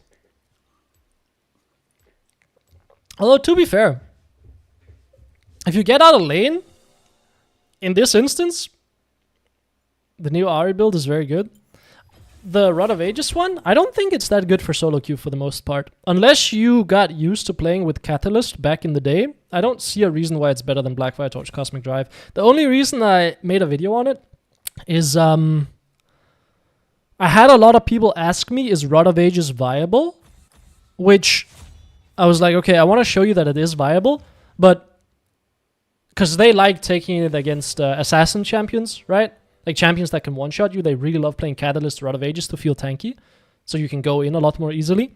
So I wanted to show that, yeah, it's still viable, but I think overall you shouldn't build it in solo queue, because solo queue you need more damage. I really like it, yeah.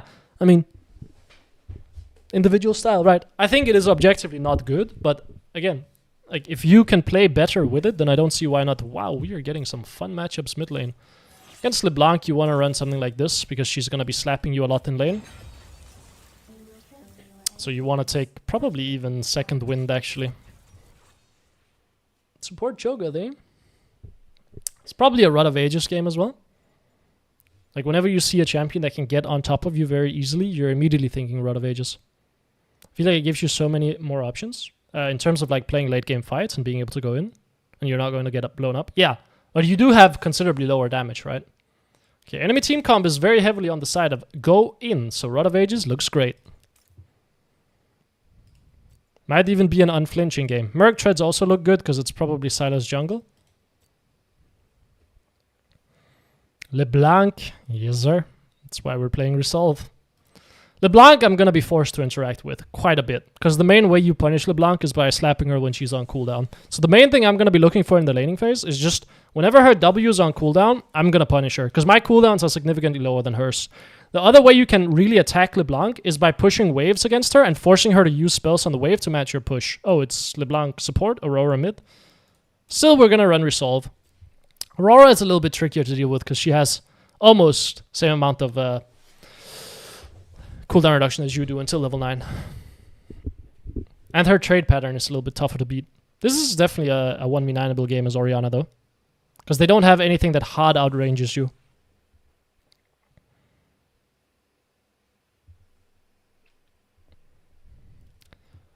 Main 2 timers I'm going to look for in the lane to punish the Aurora. When she uses spells and when she has to go for CS. That's what I'm going to try to punish. I don't know if I'm going to be doing stuff like trying to attack mana pool or weaving in and out of range to take her spells on cooldown. Maybe I will. But that's like a main idea of trying to beat some of these champions in lane. You try to weave to like in and out of like max range to get them to waste cooldowns. I was looking forward to LeBlanc mid game. Yeah, no, you're not getting it, but I'm sorry.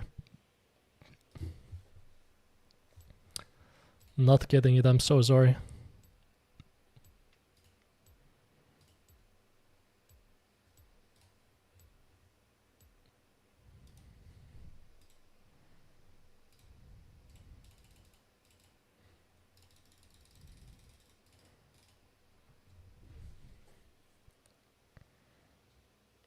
Grasp Cho'Gath support into... I mean, this guy is just gonna go 0-20 bot lane, is he not?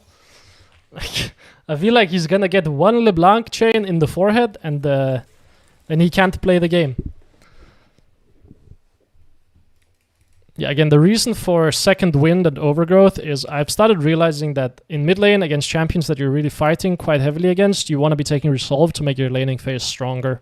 Like, this allows you to kind of get an edge in these matchups that are very volatile and very trading intensive against matchups that are like quite free in the sense that you're winning regardless, or in like matchups where they can't force trades onto you as easily. I would take haste and cut down. We're going to be playing pretty aggressively in this lane though. She beats me in level 1 trades, so let's be slightly aware of that.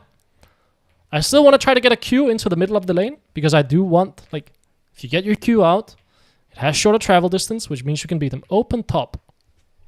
Okay. Well, that is a slight concern. I would prefer if there is not an open top.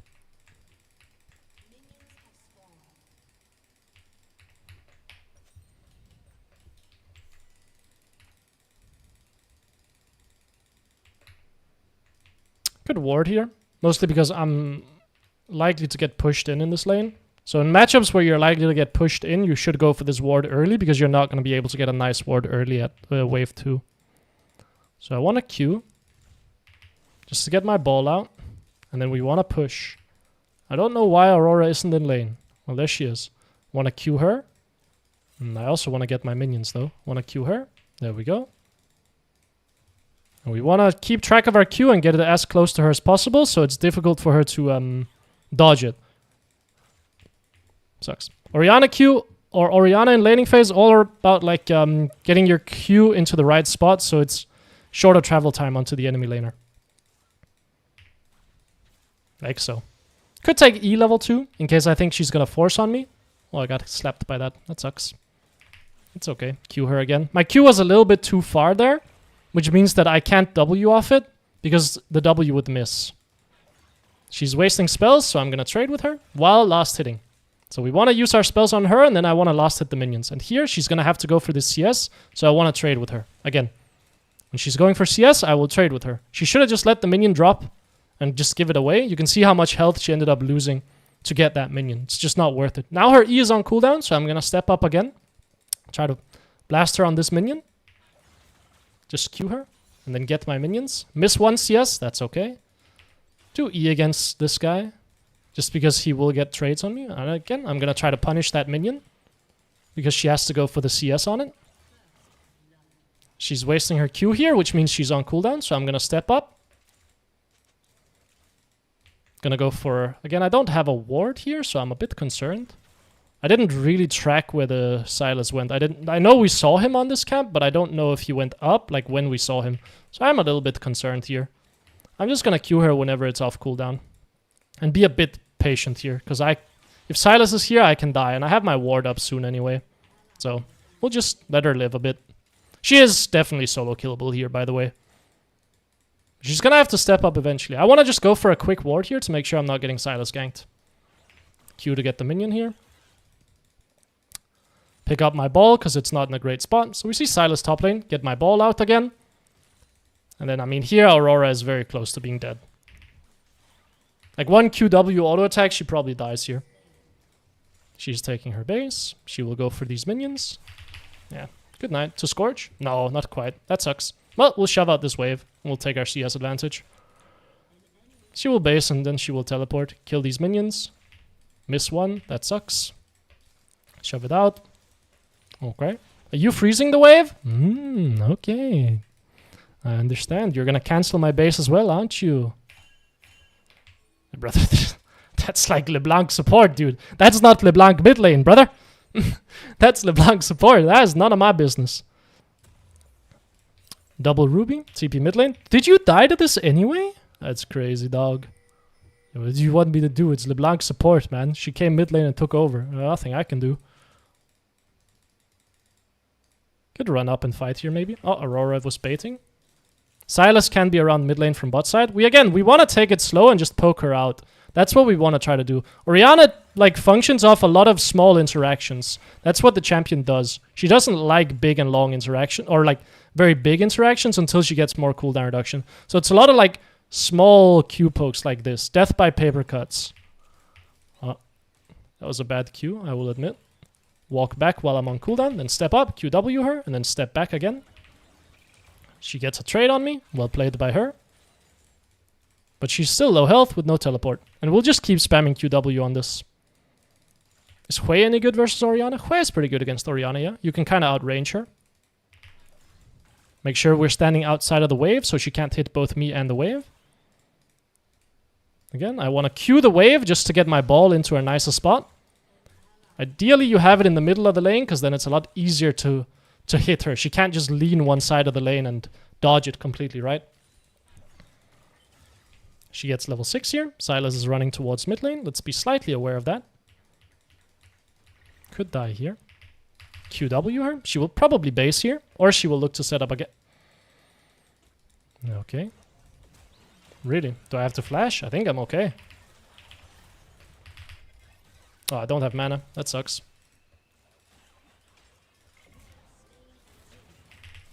Well, I'm for sure dead, but maybe my Master Yi can cook something. Sometimes you have to just stand your ground. Sometimes you must stand your ground and just fight when you have, like, no way of getting out. Oh, so you come mid lane to grief my wave. Ah, I appreciate that, brother. That's awesome by you, man. Yeah, it would have, like, you... The wave was fine. It was neutral. And then he came mid lane, slow stacked the wave into Aurora. So now Aurora is kind of even. Looks like my bot lane is, as expected, getting absolutely crushed by LeBlanc. So LeBlanc is kind of taking over the map. Aurora flash ulted. LeBlanc can't be topside here. Needs to be a bit careful. Top lane is getting crushed as well. So we're in for a fun one yet again. And we don't have that much advantage mid lane. But we are also playing a considerably slower build this time around. But Oriana, like, she is also just slow as a champion. I want to get some vision out, because this LeBlanc is roaming a lot. So I want to get some pink wards out here. I want to get some wards into the enemy jungle as well. Now, I don't have ult here, so I don't really want to fight if Sylas shows up there. I will, because my Yi is stronger. Step back at max range. Try to punish her on cooldown here as well. Nice, we land a little Q on her. Am I getting roamed on by LeBlanc yet again? I have zero doubts, but I have ult up again, so I'm actually very, very willing to try to play this 1v2 if LeBlanc is mid lane. Oh, I used my W first. That was unintentional. Okay.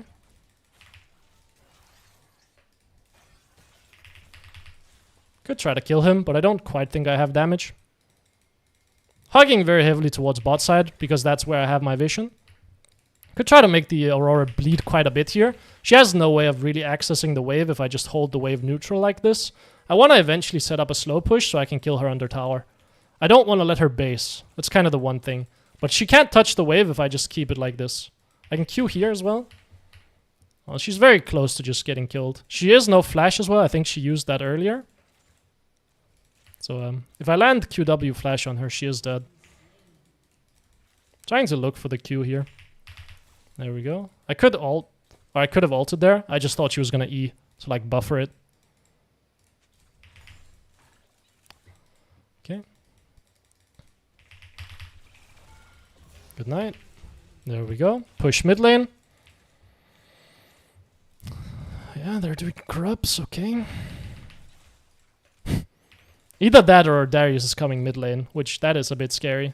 In all likelihood doing grubs, but let's hover the bot side just in case.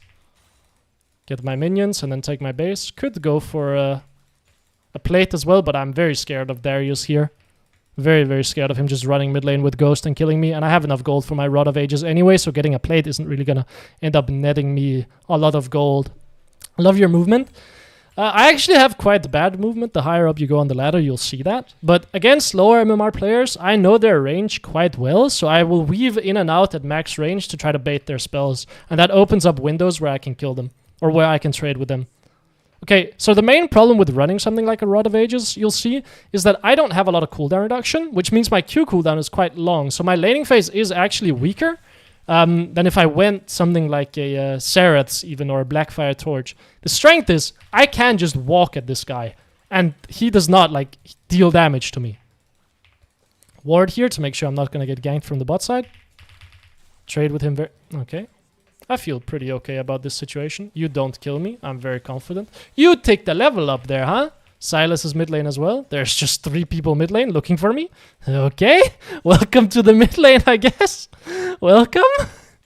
Jesus, man. Can you relax with the ganks? My days. Makes it very impossible for me to drive advantage. Does mean that my teammates should be massively winning on the map, though. Use my spells to shove the wave. Why? Because this is going to open up a window where, again, now I have control over the wave, and Aurora either has to use spells on the wave to try to match my push, or just sit on their tower and do nothing. She wastes her W, she will go for the cannon, and she's dead. Good night. Yep. As soon as she wastes that W, she has no ways of dodging my spell. Like, no way of dodging my ult, and it's very obvious where she's going to be. Now, Darius is going to run mid lane and try to kill me, in which case I will leave again. And I'm freeing up my Jace to go make plays happen on the top side. And that should help him get ahead now, right? Like, all of this pressure I'm absorbing mid lane, it feels bad. Don't get me wrong. Like, it feels terrible what's going on here. I'm not going to teleport mid lane because I don't see any value. I'm not going to be able to really shove out and make a play happen on the bot side of the map regardless, so I'll just run mid lane and then take the wave naturally. I don't think teleporting gains me anything. It gives me 1 wave of tempo, but I don't think that matters. But yeah, like, me constantly getting roamed on and ganked and everything, it feels bad. Because it means I can't drive advantage in the 1v1, but my teammates should be getting advantage on the map from this. So that's the way to view it. It's like, they are getting an advantage. Like, my Jace is getting played top lane. He's getting waves. He's coming back into the game, right? Like, they're coming back into the game with all this pressure I'm soaking up. Bot lane, ahead in CS, right? Like, they're coming back because of the amount of pressure I'm putting mid lane. And if they don't come mid lane, then I'd be stomping lane harder. Yeah, I mean, I know you want to contest the Drake. I just don't really want to walk in there on my own, because if I get, like, CC'd once, then I'm dead. And I don't have ult. So I'll just slap the Aurora on the tower instead. Make her life miserable. And then LeBlanc runs top lane here. We get first tower. And I can keep pressuring mid lane. She's dead here. Barely. I feel like I'm hitting something with my mouse. Oh, I did not realize you were going in. I don't think I can do anything there. There's no wave. That's all you, bud.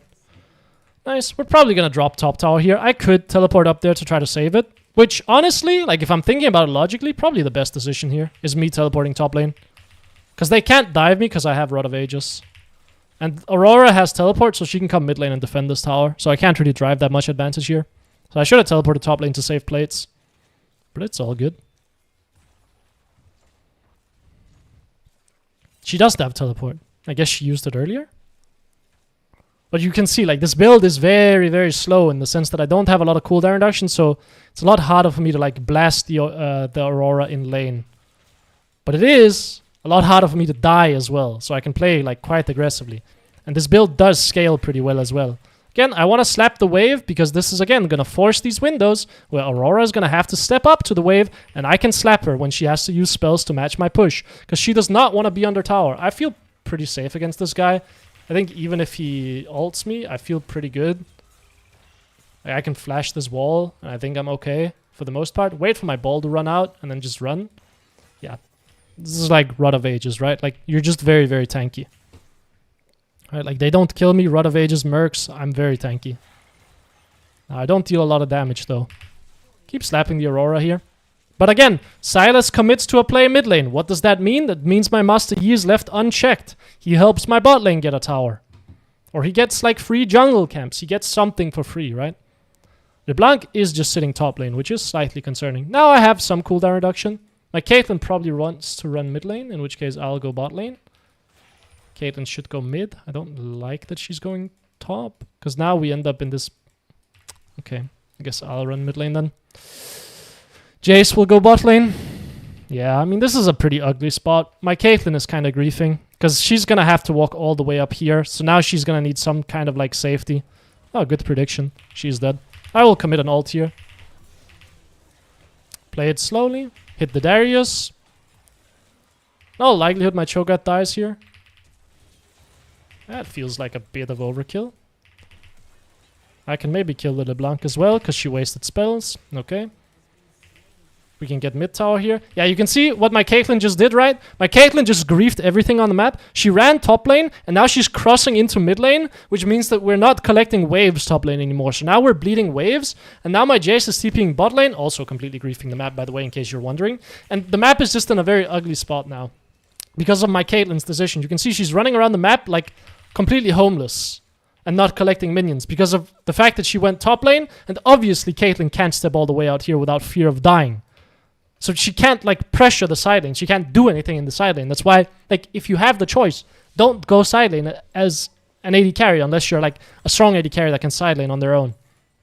And you can see we just dropped a ton of waves top lane because of that. Because of my Caitlyn's decision. Those are the kind of, like, really bad lane assignments where you grief your entire team. Now, it ended up working out okay, but it's not good. Like, it's putting everyone behind. And now she's dying mid lane again, right? Like, which is okay, because she got the wave, so the enemy team is unlikely to get anything. The problem is they can't send a lot of people top lane here, which could make things a bit awkward for me. Like, LeBlanc is probably going to come up here, so I'm going to pink ward this. The problem is if LeBlanc and Darius come up here, then I'm boned. If it's only LeBlanc and Aurora, then I'm okay. I can 1v2 that. Can't deal with both, though. She's not gonna go for my pink ward, would be crazy. Do I have to TP here? Are we, like, fully committing to a fight? No, we're not, right? Oh, we are. I'll side lane. I've made the decision to side lane already. I don't mind ulting her. I think she dies here.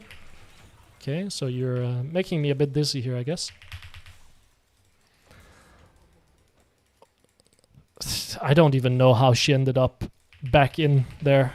I'm very confused at what just happened, if I'm honest. A team does die here, but I win the 1v1. Maybe I go mid lane here to defend the tower, make sure we don't bleed our tier 1. I think I can walk into them and be kind of okay. I can at least walk into the LeBlanc and be okay. My Caitlyn is being useless bot lane again. He does have white gun, which means maybe he kills the tower too quickly. No, he doesn't, I don't think. I think I can kill the wave. Yep. I can be quite annoying against the Philios. It's very difficult for him to get in range. And I can zone him quite heavily. Like so. It's very difficult for him to get in range to hit me. I can kite him super easily. He's gonna come over the wall here. Maybe I can slap him. Nope. LeBlanc can be over the wall as well. Let's be a little bit careful not to get chunked.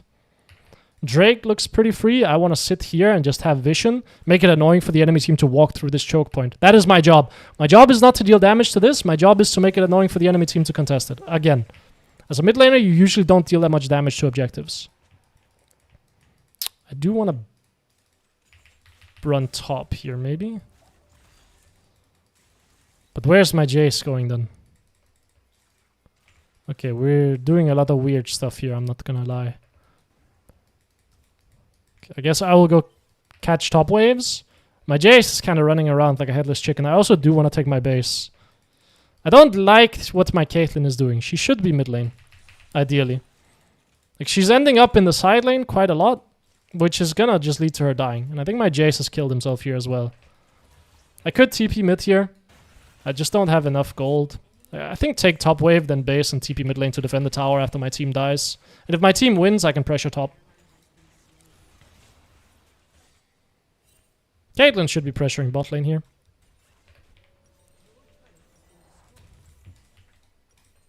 I mean, a ton of random fighting here, I'm gonna be honest. But we're up 60 CS on everyone else in the game, so we are just stronger. We have 2 items.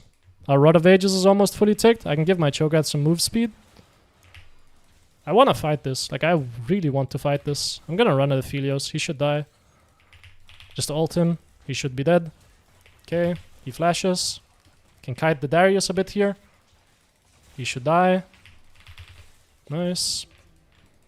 Don't know why he didn't E me, but he did not. Now we can look to take maybe mid lane tier 2. I'm almost level 16. Aphelios should be in base. That's an Aphelios teleport. Oh, I did not realize you were running teleport, my boy. I did not realize you would spawn below me either. Atakan should be pretty free. I want to be annoying here.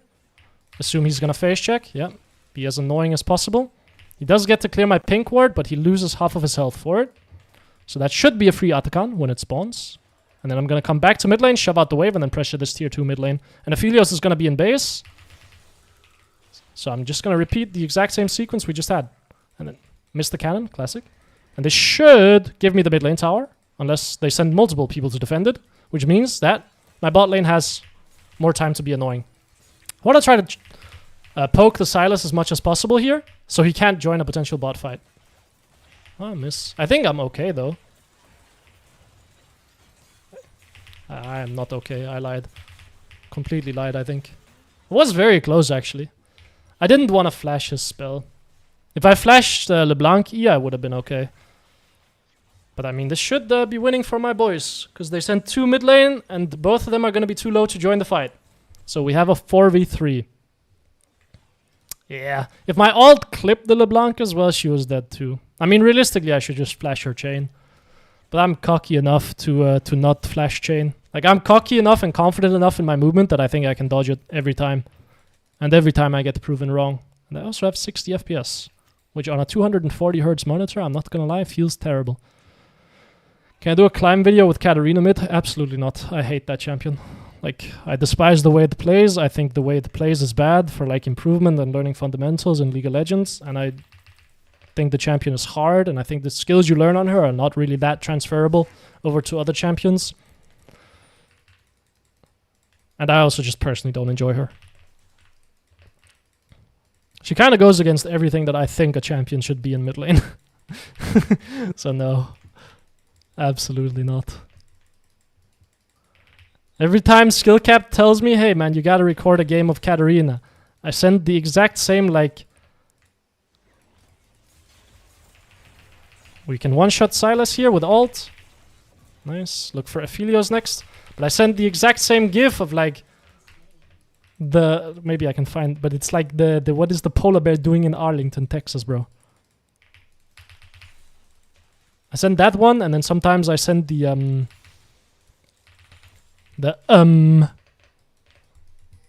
image.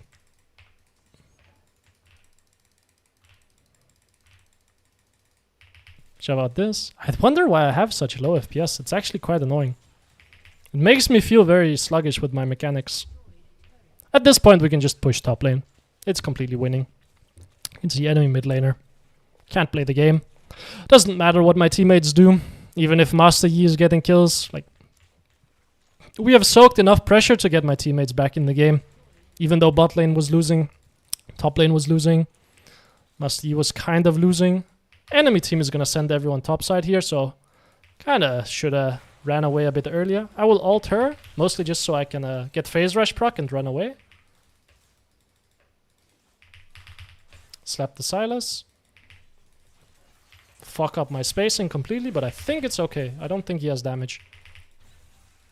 Be annoying, take his flash. He might look over the wall here, so be a bit careful. Again, I'm soaking 3 people on me, which means my teammates just get advantage, right? They get to take objectives on the map. I'm getting 3 people on me and I'm not dying. Hourglass sounds good. Banshees sounds pretty good as well. Oh, upgrade my boots. Sorry, I'm not used to getting feats. I'm used to my teammates losing every single objective. At this point, we're 3 items, so we just want to group up and fight. Like, whenever you get your item completions, you're disproportionately stronger than everyone else in the game. So whenever you finish an item, you want to open mid lane and try to just group with your team and fight. Because item completions are such, like, warpings of strength compared to, like, having item components, right? So you just want to fight. Yeah, I don't mind ulting him. Like, he should die off this. And then fight this guy as well. Be a bit annoying. Poke him a little bit. Miss my spells. That's fine. I mean, we should just still fight, by the way. Should still just fight. Walk up. Fight. Like, I am the strongest champion in the game by far right now. You missed a W? Yeah, okay. That's crazy, is it not? You get to do that? Slap that guy a little bit. Slap that guy a little bit. Slap whoever walks close to me a little bit. Ideally, I want to hit the Silas. Wow, that FPS drop felt very bad. 57. And it feels like it's dropping. Well, I mean, I would have loved if someone would have gone side lane to like apply a little bit of pressure. Because I want to be with my teammates and fight. But we should still have some pressure in the side lane. Oh, we're just going to duo Baron. Okay, yeah, that's fine as well. I could base. Silas is going to come bot lane here. I mean, that should be Baron guaranteed. I don't really want to help you with this, if I'm honest.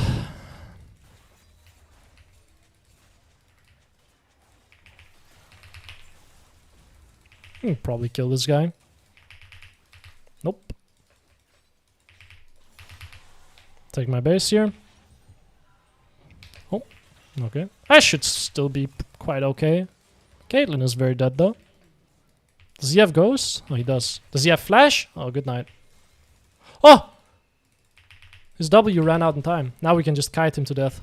Need to be kind of aware of his E. Well, should still be okay. Take base here. We have big shield. Get the banshees. Teleport top lane here. Why top lane? Because I want to apply pressure to top lane and then eventually transition into mid lane with my team. And I want to apply some pressure because all my boys are still on the map. My Master Yi should not base here. Big mistake on his part. Because we want to be applying pressure right now. Dude. It's like the Gragas jump scare video. That's this LeBlanc, man. Just keeps jumping over the wall. You want to fight this? Yeah, that's what I thought, buddy. Take the tower. We have Demolish from Cho'Gath. Don't think she dies here. Maybe she does. Nope. Q her. 50 FPS, man. What is this? It's actually feeling very choppish. My Yi should get a pentakill here. So just shield him and let him do the work. Yep. There you go. Yep. That's the game. I think I need to like restart my league maybe. To avoid getting FPS issues. Maybe let me go into practice 2 and see if it's still bad. Oh, alright. League is not responding. So that might have something to do with it. Which is a made character for a completely beginner to the game for you? Depends. Do you want to like see immediate success? Because then I think a champion like Malzahar is good. Brand mid lane is pretty good if you're like a complete beginner. He teaches you how to like push waves properly and you will see quite a bit of success with him. He scales very well. If you want to learn like how to trade properly and look for windows properly, Oriana is pretty good. Annie is pretty good at that as well. If you want to learn how to like push and roam a lot, Galio is good, Anivia is good. Anivia I would probably put higher. Malzahar is good there as well. Appreciate the honesty, of course, man. I mean, we all have different styles of play, right? Like, I am a very... you'll see on my champion pool, I'm a very, very controlled mid lane player. I don't go for plays unless I'm very, very confident that they will work. And Katarina does the complete opposite, right? Katarina has to, like... The champion is so fucking bad in laning phase that the champion needs to drop waves and look for high variance plays to win games, to be useful. Because if you just sit mid lane as Katarina, you will lose. Like, you will just lose. The champion gets beaten in lane by everyone. Like, even fucking Kassadin beats Katarina in lane. Unless she plays AD Katarina, in which case she can beat him in lane. She actually stomps him in lane then. Oh yeah, I needed to go to practice tool. Yeah, I wonder why my FPS is so bad. Because I installed the game yesterday and have no idea how to play at the moment. Oh, completely fresh player? Oh, completely fresh player. Installed the game yesterday. You need an easy champion that is very straightforward what they do. That doesn't have any complicated mechanics or any complicated interactions. Anivia is out of the equation. Oriana is probably also out of the equation. Ahri is out of the equation.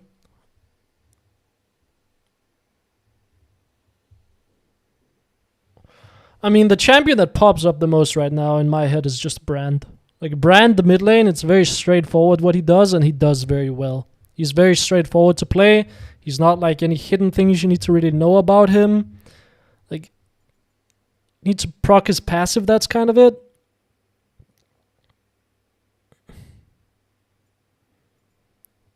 Is that the same with LeBlanc? No. LeBlanc can win lane. LeBlanc can actually play lane. LeBlanc can take trades and get push whenever she needs to. Katarina can't. Katarina relies on like high variance roams and dropping waves. Which, like, don't get me wrong. That is an important skill to know. Like, Katarina forces you to get pretty fucking good at recognizing roams. Which, dude, a lot of players I coach on Ahri, the thing that they don't know how to do, how to recognize roams, right? Like, that is an important skill for Katarina. Like, an important skill to learn in the game. I'm not very good at that either, because for most of my career I have played control mages. So I'm still not good, right? At that specific instance. If I was a Katarina player, bro, I would be understanding how to play like the map in laning phase way cleaner. Way cleaner. The problem being is that is the only skill that Katarina really teaches you outside of like how to combo correctly and how to look for openings in fights. That's it. There are other champions that can teach you that as well and teach you multiple different things too. But no, LeBlanc is not the same. LeBlanc is ranged, LeBlanc can trade, LeBlanc has ranged options, LeBlanc can poke, and LeBlanc, yeah, she isn't slowly gonna bleed in laning phase usually. Katarina is. Yeah, Annie is good. Annie is great. I think Brand mid is a bit more straightforward than Annie. And Annie does not, like, Brand does not require you to, like, actually look for trades with the enemy. Like, if you just installed the game, I think Brand mid is good. I saw Ahri and I like her. Ahri is fun. Ahri is just a bit complex if you're very new to the game. In terms of, like, how to play mid game and everything. Like, Brand is just easier. But if you really like Ahri, then of course you can play Ahri, my guy. Let me go into practice though, see if I have FPS issues.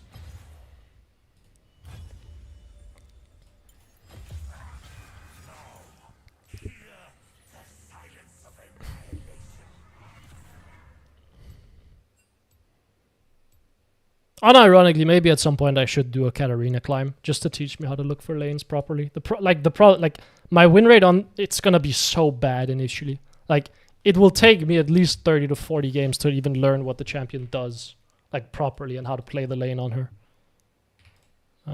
200 FPS, so not sure why my FPS is 70 in the game. Makes you wonder if maybe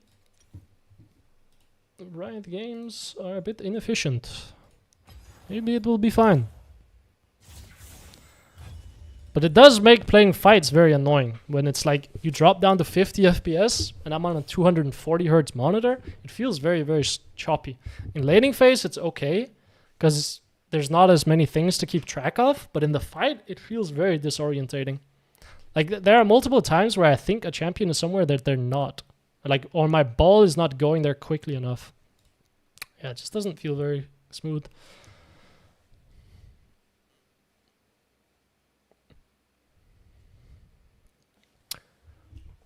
Yeah, I mean, I think I will probably do a climb on Ahri once again when I get back to Europe. And that'll probably be to Master Tier. And then I don't know what I will do after that. Because that'll take like a few weeks at the very least. I think one more game, maybe 2 more. 1 more on this account, and then maybe we'll switch it up. Maybe I'll switch it up to playing on like a higher MMR account, like a platinum MMR account, and then play maybe 1 to 2 games there, and then play on an emerald account, and then play diamond account, and then play master tier account, and then that should be it. Is Morgana still OP? Yes, yes. Also appreciate it, man. Appreciate it, Arnold. Oh my god, you should be, I don't know,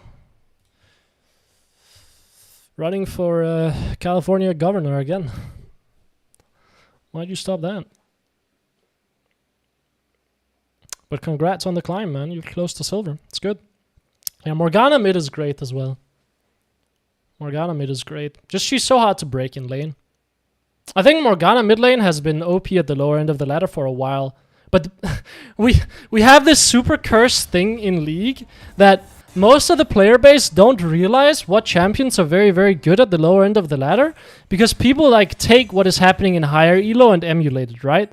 So you had like multiple months of Morgana mid just sitting at the very top of like win rate tier lists in gold and below, and no one touched her. And then she gets one buff that, if I'm super honest, doesn't matter that much. Like, she was still good before. And everyone at the higher end of the ladder is now playing her. So people at the lower end of the ladder become aware that the champion is OP. And now she's soaring in popularity.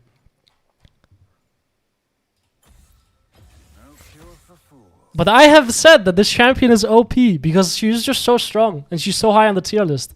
Like, on win rates. And she does what you want at the lower end of the ladder. Any counter to Xerath mid, he's too annoying to play against the mages. Any counter to Xerath mid, because he's too annoying mid against the mages. Well, I guess we need to go on a higher MMR count then. Counters to Xerath. Obviously, champions that dash and can get on top of him are good. Sorry, I'm looking for an account here. Champions that can dash and get up on top of him are good. Champions that can push waves and roam are good, but he's very difficult to like break in the laning phase in the isolated 1v1. Like, you usually have to snowball the game around him, because he'll just sit mid lane under tower. But I actually like, something unusual happened while trying to launch the game. I wasn't able to play Morgana against Yasuo, not sure what happened. Any tips? Press W on the wave, wait till level 5. He beats you very, very hard if he ever gets on top of you. So just W the wave after level 5. Morgana level 5 is a breakpoint, meaning that that's when your W one-shots caster minions. So you would just try to push the wave against him and not interact at all. Brand has a particular sequence of buttons to press. Yes, in fights, generally speaking, you want to, well, maybe I can show you, but yes. Every chance you'll ever play Hui? Yeah, I like Hui. Hui is fun. Morgana mid is OP now, but she's been OP for a while. But people just don't realize that she's OP. Because no one at the higher end of the ladder is playing her. And so people just don't touch the champion. But trust me. This is how I like look for which champions I need to record for like skill cap when they give me the option of like just pick a champion. I just do this. I go to u.gg. Because most of skill cap's player base is platinum and below. I go to u.gg. I look here. I go tier list. Should be right here. I go look at mid lane. And I go look. Okay, what's good in iron? Okay, Morgana mid lane. Pretty high up. Teemo mid. Okay, probably not something we want. Sion mid, Garen mid, Morgana mid. And what you'll see is Kayle keeps popping up. So I have a sneaking suspicion that if Kayle ever gets played in like higher MMRs, people at the lower end of the ladder are going to start playing her. But like right now, Kayle has quite a low pick rate. Like no one is really playing her and no one at the higher end is really talking about Kayle mid lane. So she's flying under the radar.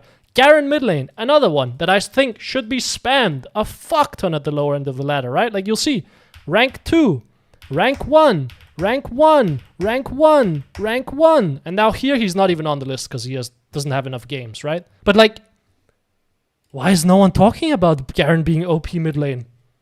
Fuck if I know, but he clearly is. He has the highest win rate in like all of the lower elo lobbies. And you can't say, dude, win rates don't matter, like I promise. But like at some point they kind of do. Like they should give you an indication of, okay, this champion is clearly very strong at the lower end of the ladder. And then if he also ticks other boxes that I look for, which is he's very, very easy to play, requires few games to get mastery on him, he pushes waves very, very easily, and he can split push and carry games. Like he has a very clear condition that he needs to win the game. It's like, okay, this champion is fucking awesome for lower MMRs. But again, no one is talking about it. No one. Why? I don't understand. But I do understand. It's because like anyone that creates content is challenger, and Garen mid lane and challenger is not seen that much, and he's easier to break at the higher end of the ladder because we can trade properly against him. We can stop him from getting on top of us. We can stop him from pushing. In which case he's not as good. We can kite him in fights easily. Like right, like he has weaknesses that are like very, very clear cut. But at the lower end of the ladder, punishing those weaknesses is hard. I just went against the Kayle mid last game. Yeah, Kayle mid requires you break her in lane. If you play against Kayle and you don't go up 20 to 30 CS in lane, or like have her constantly under tower with permanent priority and leverage that into like advantages for your team, she will do well. And the people at the lower end of the ladder can't do that like consistently. So that's why she does well. Like it's not a hard concept to understand. Well, but like, yeah. And again, I think the reason for this is most people who make content are at the higher end of the ladder. And that's like what most people watch is like content from players that are higher elo. Which means that you see like a disproportionate amount of champions that are good at the higher elo, and you see less champions that are bad at higher elo, right? Like that is my theory at least. Fuck Yasuo. Hate that champ. Oh, I wanted to show you the brand combo. I'm so sorry. I'm sure there's a video on YouTube of like basic brand combos, but the entire idea is trying to proc your passive. Read what his abilities do and then go into practice tool and get like a decent feel for it. Because what you'll see is if a champion is hit with your passive, which is like damage over time, your abilities do different things against champions that are on fire from your passive. So go look at that. Go check that out. I forget, you're completely brand new to the game, so... yeah, if you went against the Kayle, how did that go?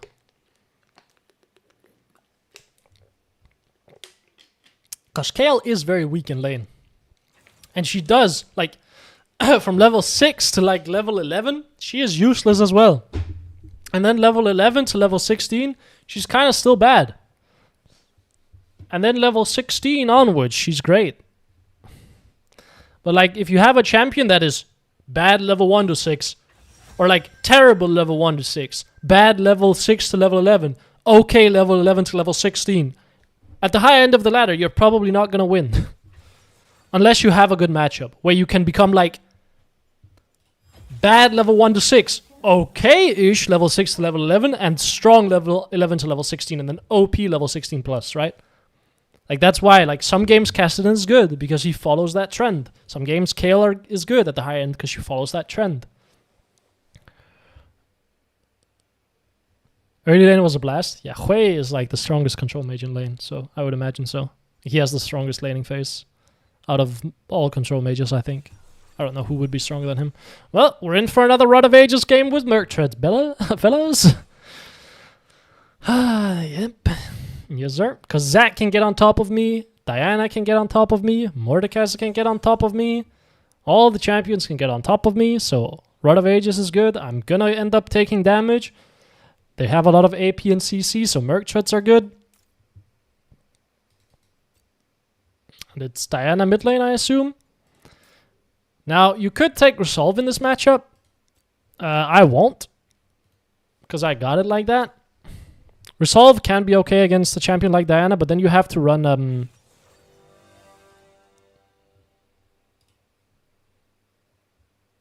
You have to run something like a bone plating against her. Syndra is the strongest lane. Yeah, I don't struggle against Hui. I struggle against Oriannas and Syndras. Probably because the Hui players are not that good. 9 abilities is too much. Yeah, maybe. That might be the case. I mean, very easily could be. To be fair, I think if you're playing Oriana with Rod of Ages as well, you should probably run the haste rune instead of resolve. Okay. Diana mid lane. I have not played against Diana mid lane in a while. I used to play in 2nd division in France, and there was a Diana mid lane one trick in that elo, or in that tournament, or league. I played against him quite a lot, so let's see if... Oriana was my most played, so we often played this matchup.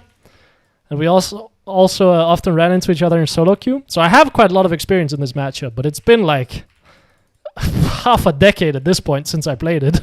So we'll see if we can make something happen. Main thing to notice when you're playing against Diana is whichever side you're on in the game will affect how you're dodging. What do I mean by that? Well, because if Diana is on the top side here, right, her Q flies in this arc. She flies this way. If Diana is on the bot side, her Q flies in this arc. So you have to dodge in different directions depending on which side she's on. So I have to dodge forward and to the right this game. I mean, I can check this bush for you. Okay, there's a Zac there. Oh, we're fighting. Okay, Jinx is dead. Maybe we can be annoying here. Do you have a spell for me? You don't have hook. I don't think she dies. Yeah, I mean, take her flash. It's okay. When you run Void Staff compared to Crypt Bloom, Void Staff will always give you more damage than Crypt Bloom, but Crypt Bloom gives you cooldown reduction. So you'd run it in games where you need the cooldown reductions on 2nd item. So for example, if I have a ton of AP on my team here, I could run like a Rod of Ages into Crypt Bloom. But Void Staff gives you more damage, Crypt Bloom gives you more haste. So I should dodge forward and to the right this game. I want to again get my Q out. Again, she's predicting that I will dodge forward and to the right, so she angles it properly. Good on her. I like doing E level 2 in this matchup, by the way. Why is my FPS just like... It was so smooth and now it's just bad. Like, I can tell that it's choppy again. She will Q this, yeah. I need to punish her a little bit here. She will probably try to Q this as well. She will want to Q through this minion to hit me, so I will just back off. Forward dodge. Have to forward dodge a lot against this champion. Take E level 2, because if she hits a Q on me, she will for sure take E and jump on me. So I want to be able to proc phase rush quite easily and run away and not die in a trade. Drop this minion, bait her Q, and then trade with her. You have to drop minions quite a lot against this champion to make sure she doesn't hit a Q on you, by the way. Because if she hits a Q on you, you're losing the trade. Go to bot side here to make sure I'm not getting ganked. She wants to jump here. She's dropping minions. I want to Q her here again. Miss, that's okay. Probably need to E here to get the minions. I will hit level up here, so I'm comfortable stepping in. I know when my level up timers are, so I know that I can punish her there. I'm a bit worried about this situation. Mostly because I don't have vision on the top side, and she very heavily is leaning, like forcing me to lean top side. So it feels like she's trying to get me to go into Xerath here. Okay, trading. I think this trade is not bad. She is running Ignite, but I beat her in the trade anyway. Yeah. So. Alright, like... Pop potions, auto attack her to death. She's trading into my wave. She lost too much health early game, which meant that she couldn't go for that sequence. Zac is mid lane. I got hit by that. That sucks.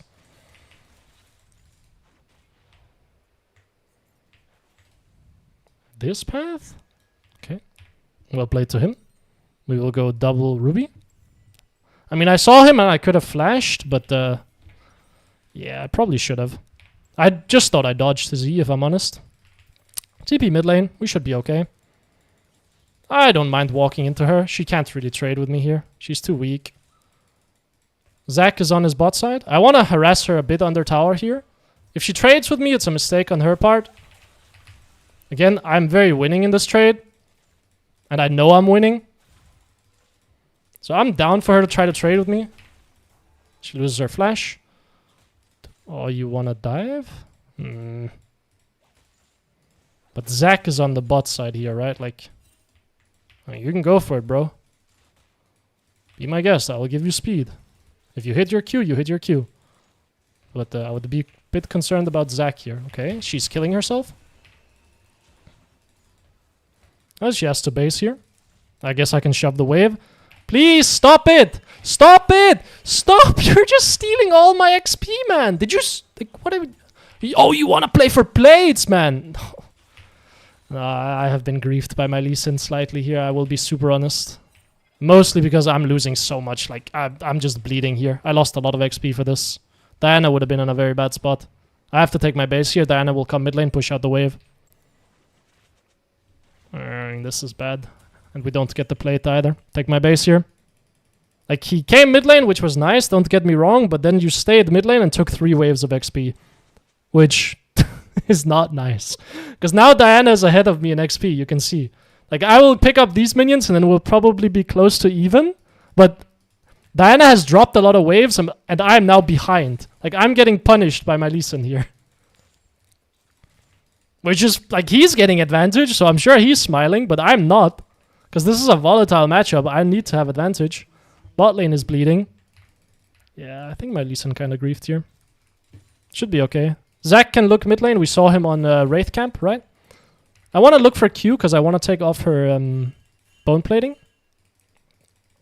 Hovering the bot side, because I assume that Zac is down here. Not pushing the wave, because it's difficult for me to push the wave when I don't know where Zac is and I don't have vision. So I'd much rather just keep the wave neutral and try to trade with her when she steps up. Like, I think that's... Stop looking for mid lane. You're not coming mid lane again, are you? Like, yeah, okay, thank you. Like, just go look for invades. I have complete control over mid. Now I'm okay pushing mid lane because my Lee Sin is trying to make a play, right? So now I want to have priority for my Lee Sin.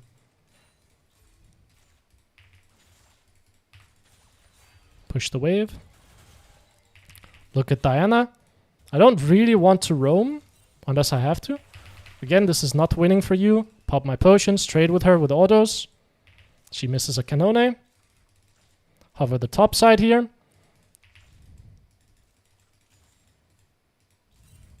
Pretty difficult sequence to play here, I will say. I have to kind of make her bleed a bit on her tower. She's queuing, which means she's on cooldown. I mean, don't I just ult and then we call it a day? I have to flash the Q. I did not flash the Q. Sucks. Ah, I can die now. Need to somehow get out of this spot. I thought I was okay. I was not okay. My phase rush was on cooldown. Well, I need to get a crash here. She doesn't have flash up, so I feel decent about this situation. That hit? Well, I dodged back into it. Don't know where Zac is. Have to go for ward. I could try to play this mid lane here. That sucks. Oh, movement! Don't ward. If I ward, he gets an auto attack on me. Don't ward. Yeah, I should have just based. I wanted to ward and try to play for next wave. I mean, I can bait him here. Play very heavily on the bot side. Make sure that I don't die to the random Zac gank in case he goes mid lane. In all likelihood, he's just on his wraiths. But you never know. Okay, we're okay. We survived. I made a mistake. I thought I'd be able to kill Diana if she jumped on me. But she still out-damages me. She needs to be a bit lower health than just like 20% down. Should get a pink ward at this point instead of refillable. Why? Because I don't have flash and I can die very easily here.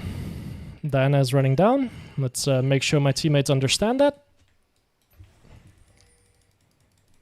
Smurf punishment, low FPS. True. Oh, I don't like this.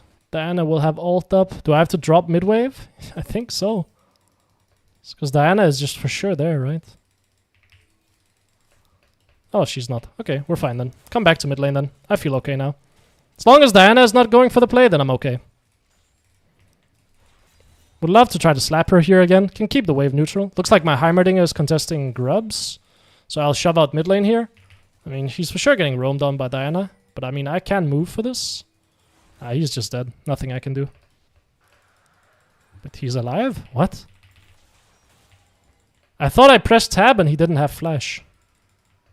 He got 2 grubs? Oh my god. Christmas miracle. Shove out the mid lane here. We are probably losing our topside camps. I don't think I can do anything to defend that. I didn't see Diana's health. I think she was pretty close to full, which means taking plates here is a bit rough. Want to poke her a bit here. Maybe take plates while she's under tower. Zac is on our top side, so we need to be very, very careful of a potential gank here. I want to shove this out and maybe try to force Zac to come mid lane, but he's doing our top side camps here. I'm very confident. Yeah, he's looking mid lane from top side. Let's play all the way down here. This is safer than playing up here, because if I get CC'd by Zac, I will die to Diana. I'll just do this. This is fine by me. Like, I have no doubt Zac is sitting in this bush right now. Absolutely zero doubts. So I'll just try to be a bit annoying and call it a day. And now I have to be a bit more careful. Wait, he didn't take topside. What did he do then? Push out the wave. Again, if I push out the wave, that's going to create an opening where she has to go for CS and I don't. Which means I can punish her. Under tower. And make her life a bit miserable. Maybe I should have ulted there. She could have died. No. I mean, the play can work, but it's certainly not pretty. Like, it only works because she goes back in. We don't know where enemy jungle is. We don't know if Soraka has ult. Like, going for that play seems insane. Oh, you're gonna come mid lane to take plates. Again, that's awesome, bro. Yes. Well, I will take my plate and call it a day. There we go. Slap this guy a little bit and then run away. No further interest in fighting. Dude, this Lee Sin loves coming mid lane to just yoink resources. I have to go to work. Well, enjoy work, brother. Enjoy work. I have to do work after this as well. We're gonna go Merc Treads this game because of the amount of AP on their team. Getting Merc Treads second item or after first item makes a lot of sense to me. It's generally my rule. Complete boots after you complete your first item. Just make sure you don't delay your spike, right? She's probably gonna jump here. Damn. Wanted to forward dodge that. Don't like seeing my bot lane losing. It's a bit concerning to me.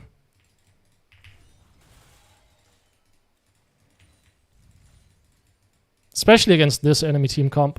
Because this enemy team comp is very tricky to play in fights. Because, like, Oriana struggles a lot against champions that come from multiple angles, right? Oh, I thought you would step back for sure. Need to try to dodge the Q here. Never came. Zac can be mid lane from bot side. Let's be slightly aware of this. Because we just saw him leave bot side, right? So we need to be a little bit aware of the fact that he can be there. So we're going to hover top side quite heavily here. Shove out the mid lane. Get our Canone. Okay, he's not mid lane from bot side. I feel okay stepping up again. She will Q this. Slap her a bit. Very tempted to pop an ult here, just to force her to base. Are you gonna come mid lane again? Is it to take a plate again? Zac is bot lane. Means I can't get ganked mid lane, so I feel pretty safe. Can slap the tower a little bit maybe. Pop an ult. She is dead. And again, like, you're slowly whittling down the Diana. Slowly whittling her down. That's how Oriana works. You slowly whittle them down. I don't actually want to look for this play. Like, my Lee Sin can play this 1v1 against Zac all he wants to. The fight is moving away from me, and I think I can get more mid lane by just taking plates. So that's what I will do. I have 2 grubs. I take plates pretty quickly. So let me take 1 plate and then probably base. I don't think I can get another. I'm not going to follow this invade either. I don't care for it. I need to take my base. I have a lot of gold. I don't have mana. I don't have health. I don't want to end up getting stuck in lane. I don't want to get dragged around by my Lee Sin here. So I will just take my base, get my Merc Treads, and call it a day. Diana things? Yeah, Diana does a ton of damage. And sometimes it's tricky for me to, like, evaluate when I should let her get onto me and just trade. And when I should, like, try to, like, be respectful and step back and just look for poke, right? Sometimes I misevaluate how much damage she can output. Okay, Diana is for sure roaming top. I mean, maybe my Heimerdinger wants to play it. Zac is mid. We see him. Want to get some vision out. Yeah, Diana is top. We see her. Not really too interested in this play on the bot side. I will take mid tower. They can look for that play all they want to. I will take a mid tower. Diana roams top lane. I can slap mid tower. Zac comes mid lane. Okay. Should mean that my bot lane has an easier time making whichever play they wanted to make. We take top tower. Zac is coming through here. I want to hit the Diana a little bit. Just make it a little bit miserable for her.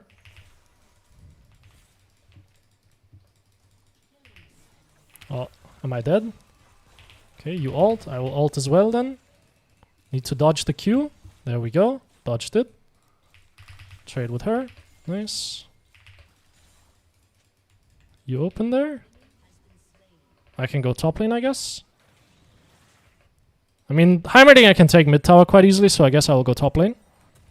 I should be, again, able to beat the Mordekaiser quite easily. Why? Because I have phase rush and I can kite him very easily. This is why I love phase rush on Oriana, right? Using played against Diana as Aurora, 3 levels and 20 years up, yet somehow she could still one-shot me. I was so confused. Yeah, the champion just does a ton of damage, but it's the only thing she does, right? It's like damage. She offers nothing else in the game. Except for like a little bit of utility with her ult. She offers engage and damage, that's it.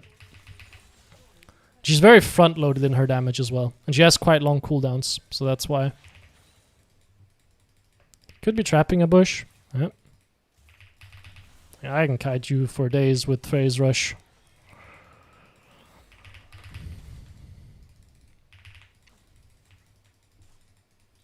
He is so much faster than me, I'm noticing. Diana could be running top lane here.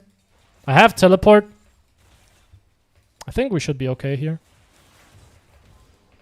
Is there a big commit here? Oh, there is. Okay, I will TP then. He cancels me. What? No! Okay, keep fighting, keep fighting. I'm tanky, keep fighting. I can tank. My team will win. Flash it. Kill the Soraka. My Vayne carries. There we go. I can't believe that worked. Go push mid lane, don't base. My teammates, my Vayne is gonna go push bot lane. My Heimerdinger TP top lane. I will go here. Why did he not E me? That was the worst TP possible. I thought I was way further back. And then I just barely dodged his ult. That is so funny.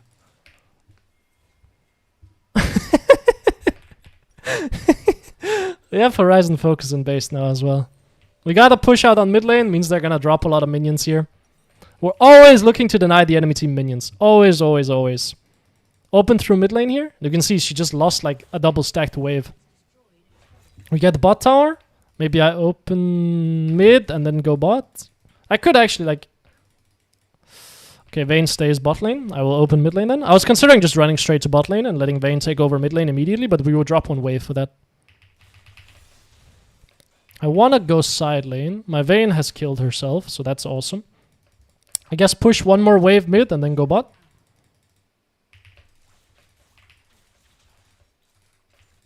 Vayne can side lane though. So the champion can side lane. Go bot lane. Jinx will collect mid lane. We have a small timer here where we can create something on the bot side. Maybe go here. W. No, just clear the ward. Vayne is going to open mid lane here. We should be okay. Maybe I need to get anti-heal this game. I'm seeing none of it on my teammates. And they have a Soraka and a Zac. So anti-heal sounds pretty good. Check bushes with my Q just to make sure that Diana is not trapping any of them. Every time I Q the bush, I step back just in case she's there. Because then she will try to Q as I walk up and Q, right? So I want to just take a slight step back. Soraka is not here. Means that Zac could be here, I guess. So we have to be a bit careful of that. I have my blue trinket, so we're going to check this bush. And then we're just going to be a bit patient. Wait for my teammates to have pressure. We're just going to sit back.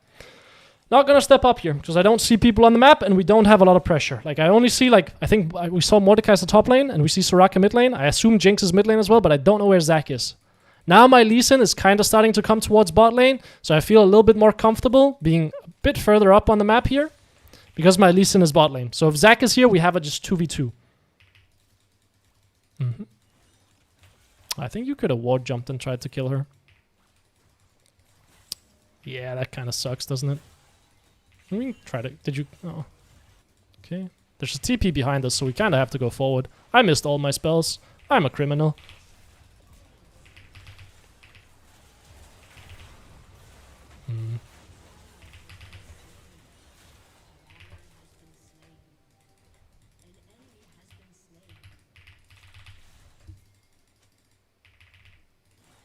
Yeah, cancel her base. I mean, we will get a top tower for this. It was a 4v5. I missed my spells on Soraka, which meant I had to use my ult on her. Which meant I didn't have my ult for the 3-man there. Which feels very bad. Like, this was all my fault. If I did not miss my QW on Soraka there, I would have had it for that 3-man and we would have wiped them. Because Jinx would have died. It's okay, I can take my base here. We get a top tier too, so it's not terrible. And we get a little bit of pressure on mid lane. Maybe we even take a tower. I guess I will get anti-heal. I would have liked if my Heimerdinger did it, but that's okay. I can get it. Pick up upgraded boots. Grab a pink ward as well. We're kind of on a spike here. We're going to hit a spike once our Rod of Ages ticks. We're going to be level 15. I would love to get level 16 and then just open mid lane and fight. I don't like how low my Vayne is here. I could TP up here. Okay, my Heimerdinger is already dead. He will have death cap quite soon. I mean, if we land a hook, it should be okay. This is not a very beautiful fight. Peel for the Vayne. If Vayne survives, we can win. Oh, well, I think we still win. I guess I should kill the Zac. Kill the Mordekaiser. I can ult. It's okay. Look for Jinx next. Landed my slow. Nice, she dies. Take the tower. Just play for my AD carry. That's usually what you want to do as Oriana. Play for your AD carry. If you can keep them alive and kill frontline, usually you will do well. Of course, if you can catch an ult on the enemy backline, that's good as well, but it's a lot harder than just playing for your AD carry, I will say. Take this mid lane tier 3. Don't really want the inhib. Drive the Herald a little bit. Maybe we glide. Oh my god, I'm a driver. We're fine. I have my driver's license. Good night.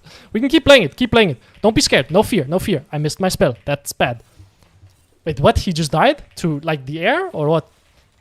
Keep playing it. Keep playing it. Don't be scared. We can play it. Hit the Soraka. Slap her a bit. Press R on her, maybe. She dies, maybe. Nope.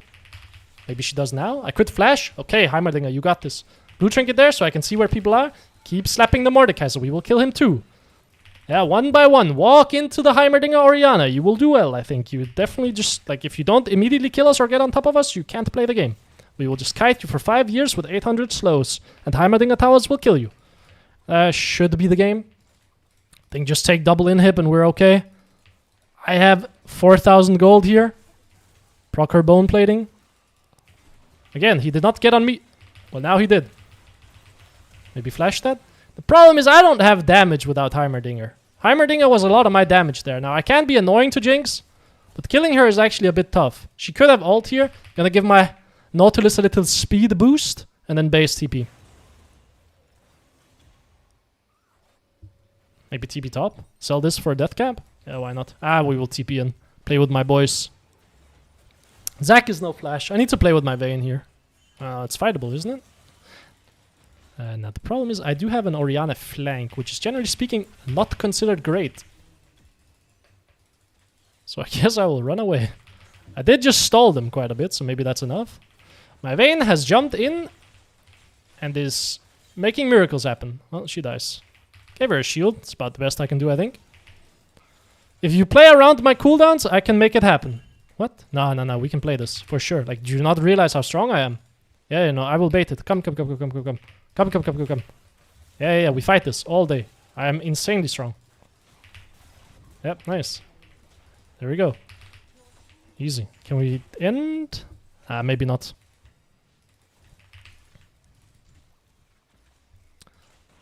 Slap the Zac a little bit. Make his life a little bit miserable. Maybe we kill him. Miss the Q. Classic. Anti-heal. Kite this guy. Play it slow. Play it slow. Look for Jinx on the right side with ult. Step back. Step back. Wait. Look for Mordekaiser. He's the only one in range. Keep hitting the tower. Diana's up soon. Hit the Mordekaiser. Poke him out. I am running out of mana here, though. It's kind of the awkward part. I guess we will leave. I mean, if you want to go, you can go, bro. All you. I will be basing. I have no mana. Lol to the Mordekaiser ult? Jesus Christ, how far back are you? That happened ages ago. Do I upgrade this just because we're going to end the game regardless? Yeah. Generally speaking, upgrading Morel and Omicron is not good. It's not a super cost-efficient upgrade. Like, you, generally speaking, want to move into a second item or another item instead.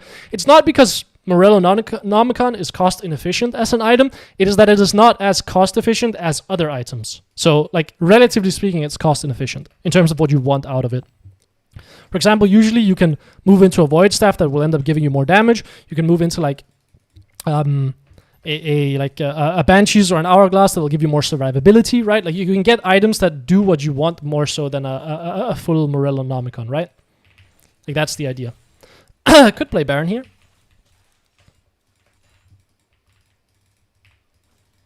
Baron should be pretty free. My Lee Sin is killing himself bot side, which is awesome. Now again, my job is not really to do Baron. My job is to make sure that Zac does not contest Baron. I will just be sitting here and being annoying. Oh, never mind. It's gone. Okay, bro. Slap him a little bit. Could ult him. Waiting for my boys to come. TP bot lane? I want my Vayne. I need my Vayne. Because with my Vayne, then if enemy team jumps on me, they will all die to her. And if they jump on her, I can E her and then ult, which is going to give her hopefully enough space to survive. Jinx is kind of the only concern if that happens. Because then she can free hit my Vayne, which could be an issue. Could look for Soraka. She should die here. Flash. Okay. Slowly. Zac is looking for a jump. Look for Mordekaiser on the side. Chunk him out. He can die here maybe. Nice. You will see if they jump on Vayne, I can ult and then she will live. And I can also ult here and just catch them all. That works too. If they all line up for my ult, I will happily go for it. Usually people don't really respect your ult at the lower end of the ladder. There we go. Nice. Think one more game at this level. And then we'll move up a bit. I'm finding a lot of games where I feel like Rod of Ages is better. Just like the enemy team is so tanky this game. Or they do so much damage. GG's is fun. I love playing Oriana, man. She's so satisfying to play. Very, very satisfying champion. Highest damage in the game as well. Even with a tank build. I will say my throat is dying. But I'll play one more. One more for the bros. Hop on a high elo account. This one should be around Emerald. Or maybe Diamond.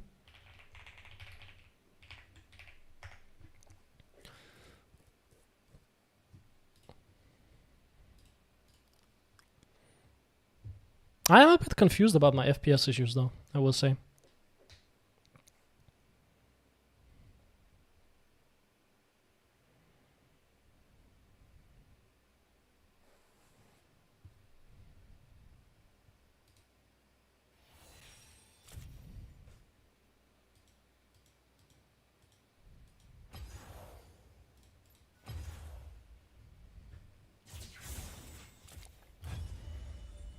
Oh my god, I have completed challenges. It's a Christmas miracle.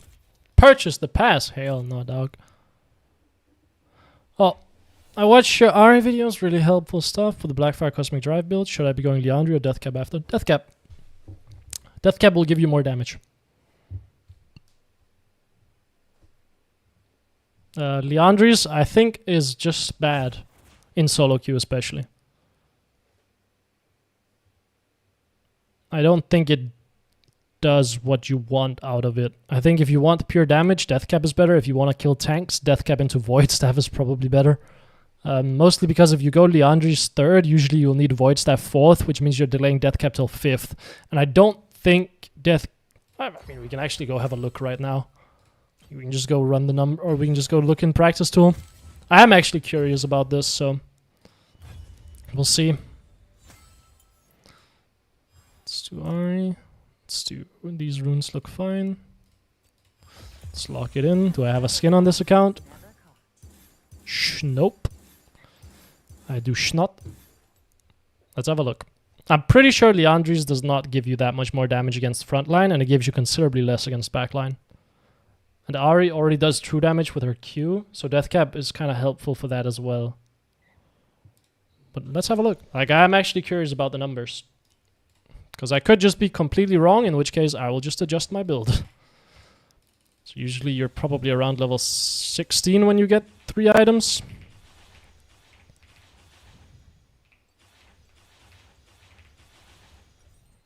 Let's give us some gold. Probably have this, this, this, and then let's have a look at Liandry's. Go here, turn off minions. There you go. Let's put down some target dummies. Put down 3.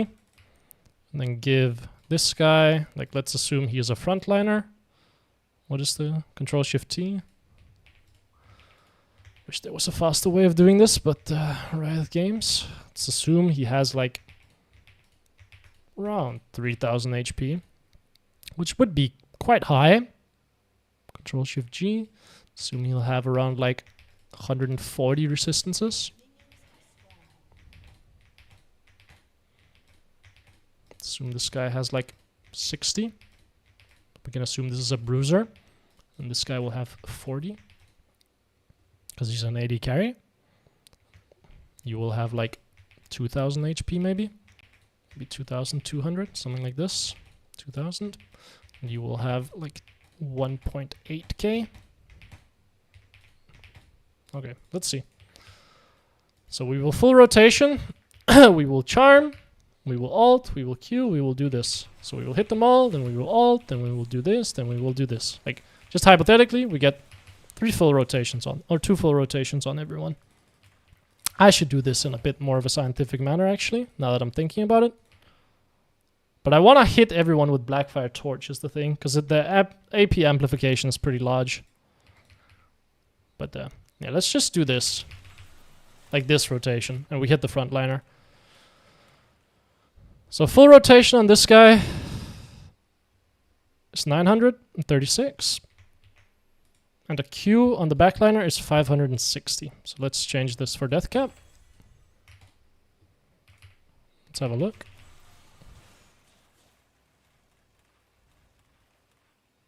So like the damage you're getting is an extra 17 on frontliners. And you're getting an extra 50 damage on the backliners with this.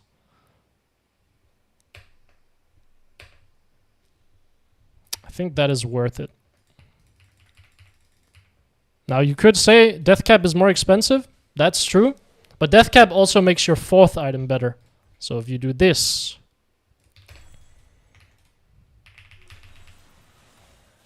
I'm now dealing 144. If I do this, I'm assuming it will be lower. Yeah, considerably, right? Like, that's the problem. Is this feels very bad to have. Like, it is not necessarily that Liandry's is so much worth than Deathcap 3rd. It's that on 4th you feel fucking terrible. Like, look. It is like 400 less damage to a frontliner, by the way, with Liandry's. Now, of course, this is a full rotation, but like... if you're hitting people with spells, you're proccing Liandry's, but you're also like doing Deathcap damage. Let's say it's just a Q. So you just poke with Q and get it across the entire team.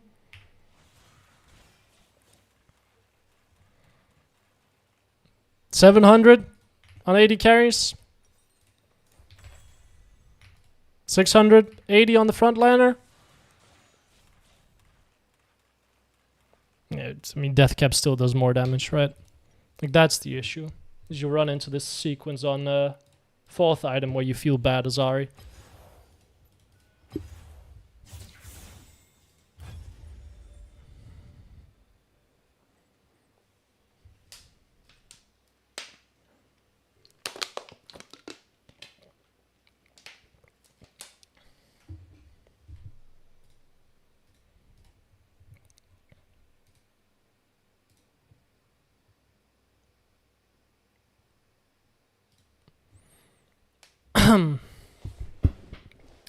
And now you have learned what? The Deathcap is incredibly fucking overpowered and you should be getting it whenever you can. And the longer you delay it, the worse you feel. Not because it necessarily is super efficient on its own, but because it makes all your other items better. Because of the 20 or 30% ability power. Dude, can you imagine? It used to be like 45, I think. Like it was 25, it was 20, 25, then like 40. They've done a lot of stuff with death cap to try to balance it or make it like, or tweak it.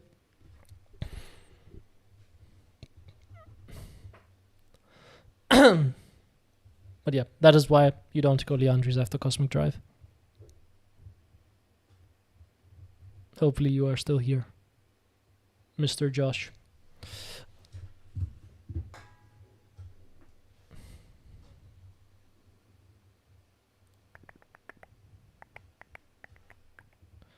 Actually, maybe I just call it here. My throat is dying. Could also just squeeze out one more. Or I could stream again tomorrow, and then tomorrow play like the high elo games. Like Diamond and Master Tier. That could be an angle. Because if I play this game now, then tomorrow I'm only playing 2 games. Which I think would feel pretty bad. This account should be Emerald MMR, right?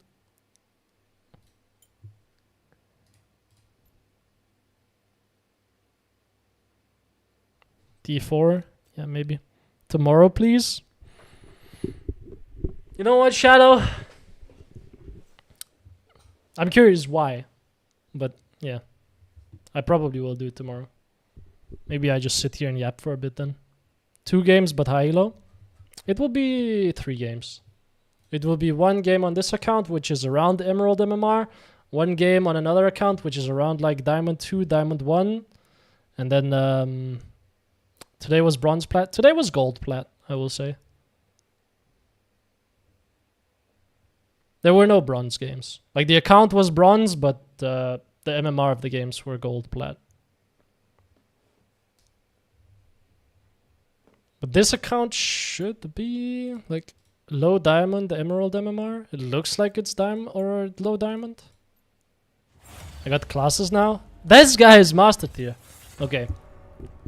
I think shorter but more frequent streams would be such bangers. Yeah, that's fair. That's fair.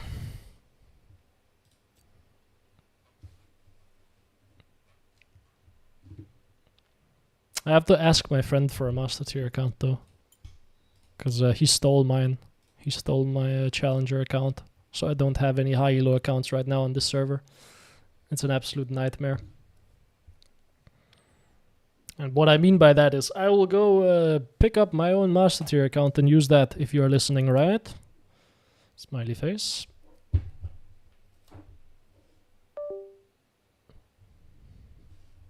Oh yeah. In case any of you are missing it.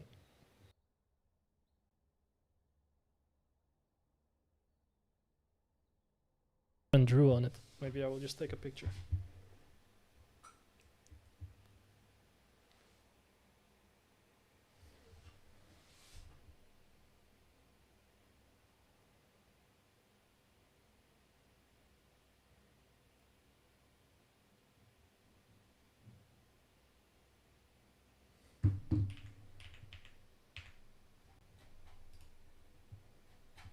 Let me show you. Open link. Make sure I'm not in my Discord, because if I'm in my Discord, I'm leaking passwords, which I would prefer not to do. What? Why is it so bad quality? What the hell? Okay, it's fine now. Discord is slow, I guess. Oh my god, look. We got absolutely banger. Happy Halloween, fellas. Happy Halloween.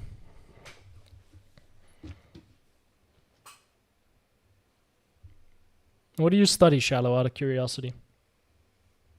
Because I have so many doctors somehow in my audience, which is so funny.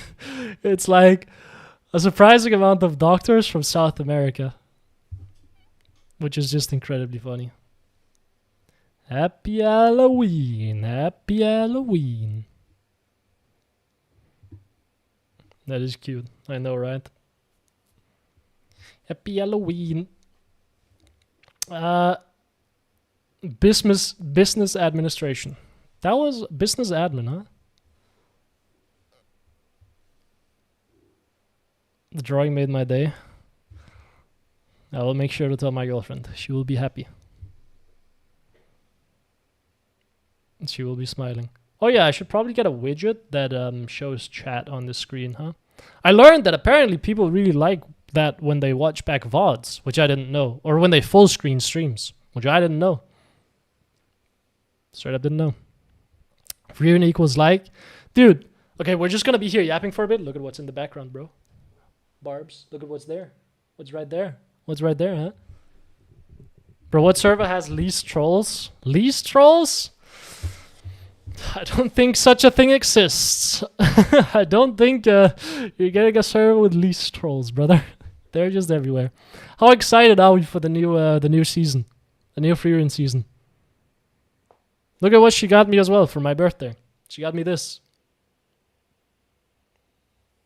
Can I see this? Yeah. She got me like the absolute most, like, the scuffed free, not the scuffed free run, the like mischievous free run with the bottle that melts clothes. Meanwhile, this is what I got her when I went to Japan, man. I got her such a cool little curly hair free run, man. Absolute ruined. Free run is done with her nap. Dude, she was bald earlier. You can take out her hair here and she's bald. You can flick it up a bit and she's bald. The sus free run? Yeah, she got me the sus free run, man. Apparently, like, she was in Ho Chi Minh recently to visit family. And she went to the store and picked it up. I guess she's thrown out the... maybe it's in the closet. With my MacBook. Oh, no, it's here. This is what the package looks like, man. This. It's like the most suspicious... Like it looks like a sex toy. Apparently, is what two of her friends asked her. They were like, "Why are you getting your boyfriend a sex toy?" Bro, it's just free run, man. I am traumatized. Ball free run. You didn't see it. It's all in all its glory, bro. Let me show you. Like, look, you grab free run, as you do, and then you do this. Oh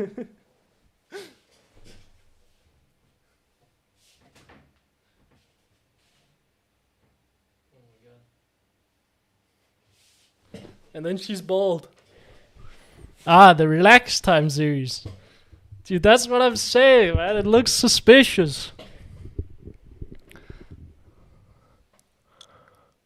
Rune's fire. I can't wait for season 2. Dude, I'm very excited for it. She's so much bigger than I thought. Yeah, she's pretty big. It looks so tiny back there. No, she's big, man. She's a big boy. Someone give me holy water for my eyes? Yeah, I know. I need to, I want to get another one. There's one where she has like funnier eyes that I also want to get. But I don't really fuck around with plushies too much. That's what my girlfriend does. I'm not really too much of a plushie enjoyer.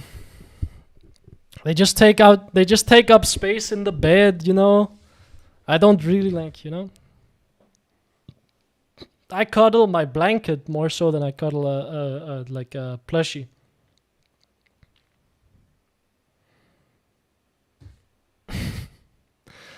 Yeah, I just got up to date on like Free Run the manga. And I'm so excited for season 2. It's in like 3 months, right? It's in January, if I'm not mistaken. Like January, I think 20th or something like that. So it's pretty soon. We'll get to see... it ended off, if I'm not mistaken, at the... I'm modeling an After Hours Ari on Blender to print.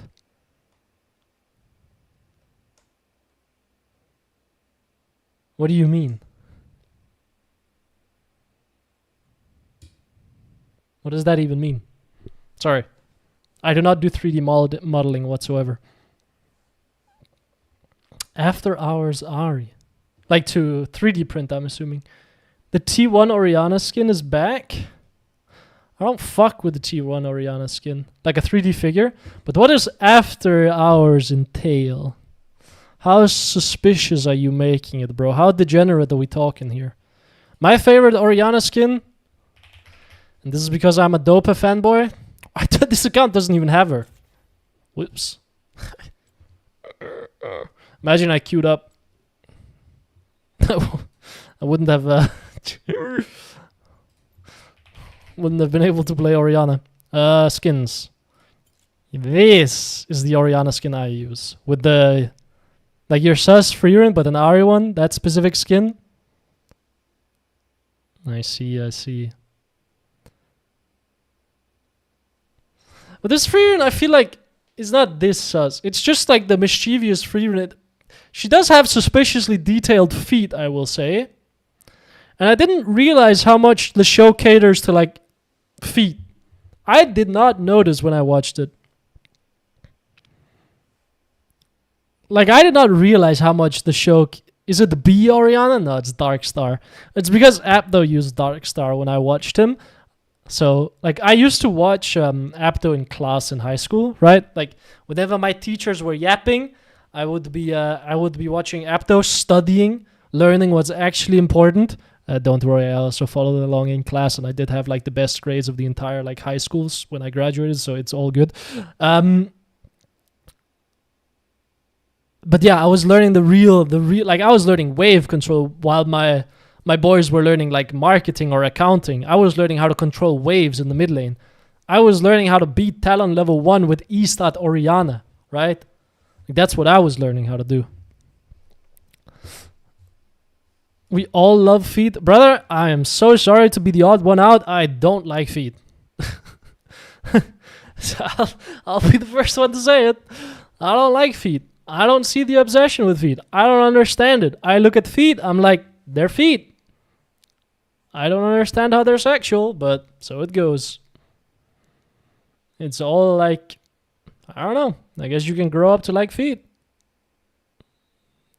I wonder if it's like, yeah, I wonder what it comes from. Like, I'm genuinely curious. What causes you to like feet? Like, what is the actual like reasoning for it?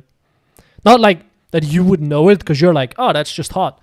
But like, what happened throughout your life that makes you, you know, see it that way? Very curious about that. Will I do any research on it? Absolutely not. Tarantino would not agree. That is true. Dude, the meme with Tarantino, like, yeah, I'm gonna make a role where someone is gonna, like, force me to drink alcohol off their feet and I'm gonna cast myself for it. That's all I know about that situation. Fair enough, man. Fair enough. Hey, man, you like what you like. Will I make fun of you a little bit? Yeah. Will I actually, like, tell you that you're wrong? Nah.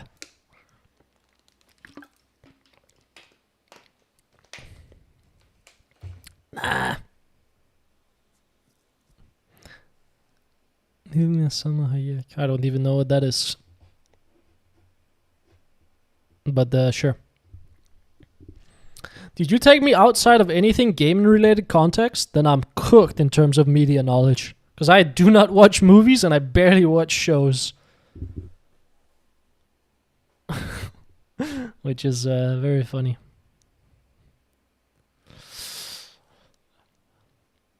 I do read quite a decent amount, though. I want to get some more books. Does anyone have fantasy books recommendations? Like, I read, I finished the entirety of Stormlight Archives. I finished the first 3 books of Mistborn. And then I finished Name of the Wind and Wise Man's Fear. Of course, book 3 is not out of that series, because Patrick Rothfuss is a bastard. I'm sure he's trying his hardest, but sometimes I guess writing is a bit fucking miserable, especially if you're a perfectionist. I get it. I understand. But does anyone have any fantasy book recommendations?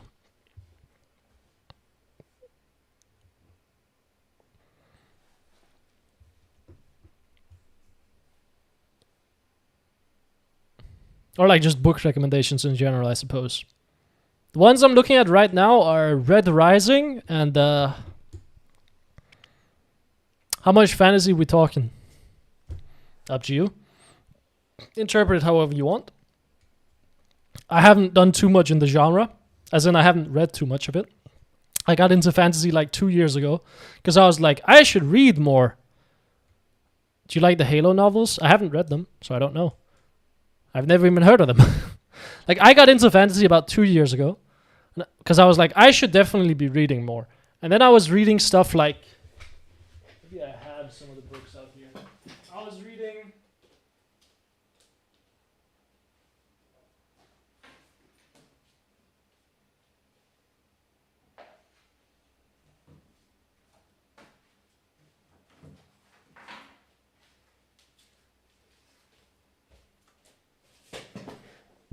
I was reading these kind of things. Like, I was reading some like Charlie Munger, like Poor Charlie's Almanac. I was reading Algorithms to Live By, which is like computer science of human decisions, which is like psychology mixed with comp sci, which is relevant because I was super into psychology earlier in my life, and now I'm a programmer. And then Who Rules the World by Noam Chomsky and stuff like Never Split the Difference. And then I realized, if I read these books, I can read like 20 to 30 pages maybe, and then not retain any more information. But if I read fantasy, it goes by way quicker. I actually found out about it reading or like learned that I can read. Like, I thought I was just broken, if I'm honest. Let me put these books back real quick.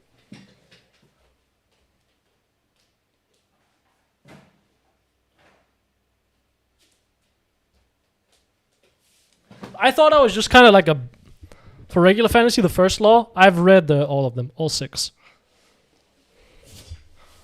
I forgot to mention that. I actually have the 3 new ones. Not new ones, but the 3 like of the second part. They're here.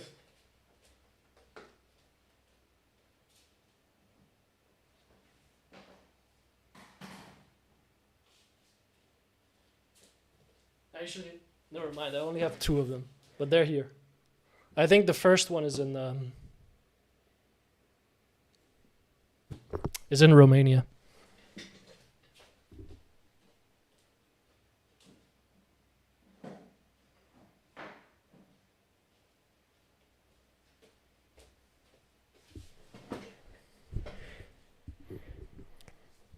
But yeah, I thought I was broken. I was like, oh fuck, I can't read anything because I was taking psychology, right? Which in Denmark requires that you read about 6,000 pages a semester, which is a shocking amount, right? It doesn't sound like a lot, but reading like scientific papers and shit like that, it's like you're reading 15 pages an hour, basically. And I was like, damn, am I just broken? I'm like, I can't read for more than like 3 hours in a row without feeling like I can't retain information, or without like my brain feeling completely spent, right? So I was like, oh, I guess I'm broken. Then I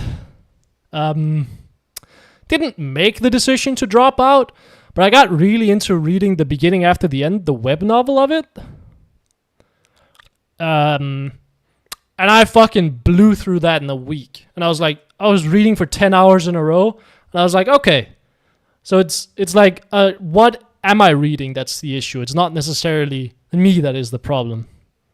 Like, it's not reading that's cooked for me. It's like what I'm reading. That's what I learned.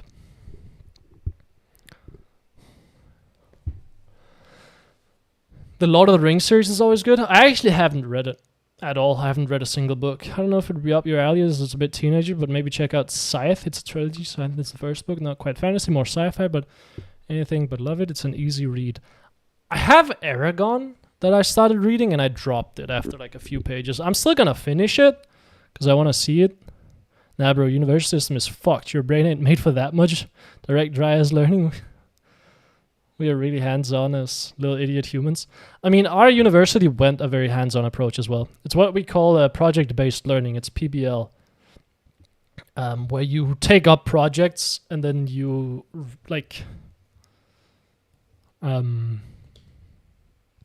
you choose a subject or a problem.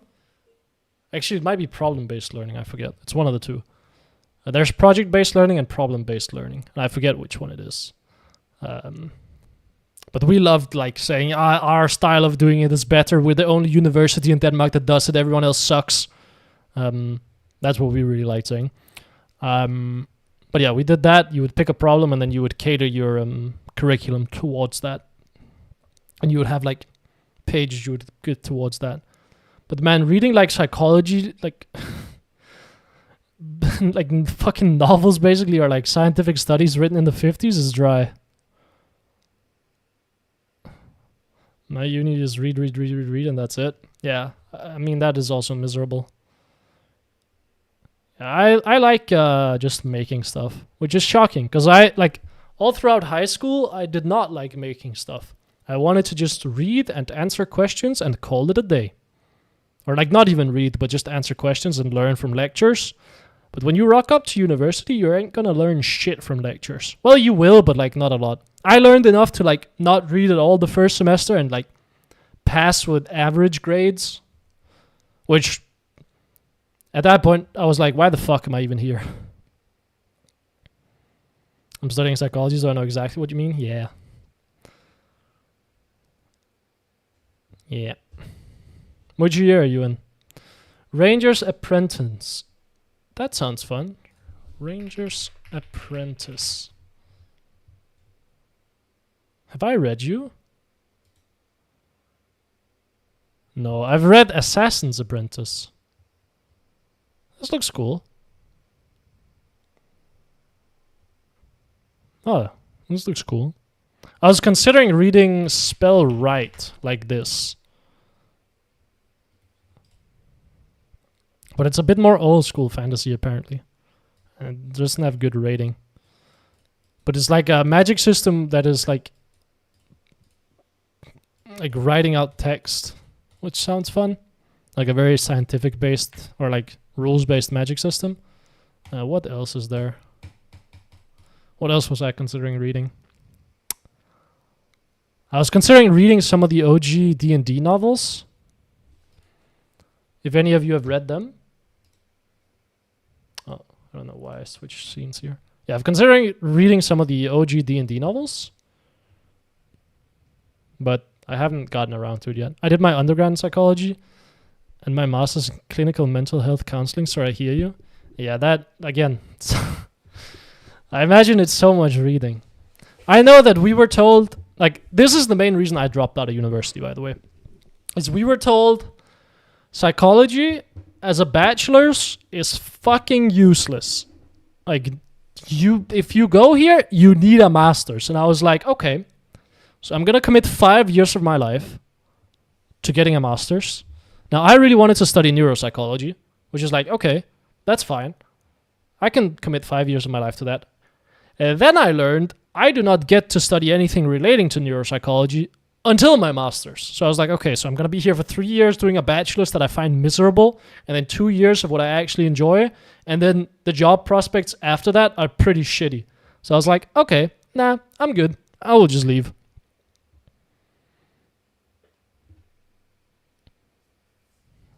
Psychology as a bachelor's is useless. I learned that the hard way. Yeah, exactly. It's just not useful. You don't learn anything practical. You just learn pure theory. Which, like, I understand you need that as a groundwork to do your master's, but sure, I'm not interested in that.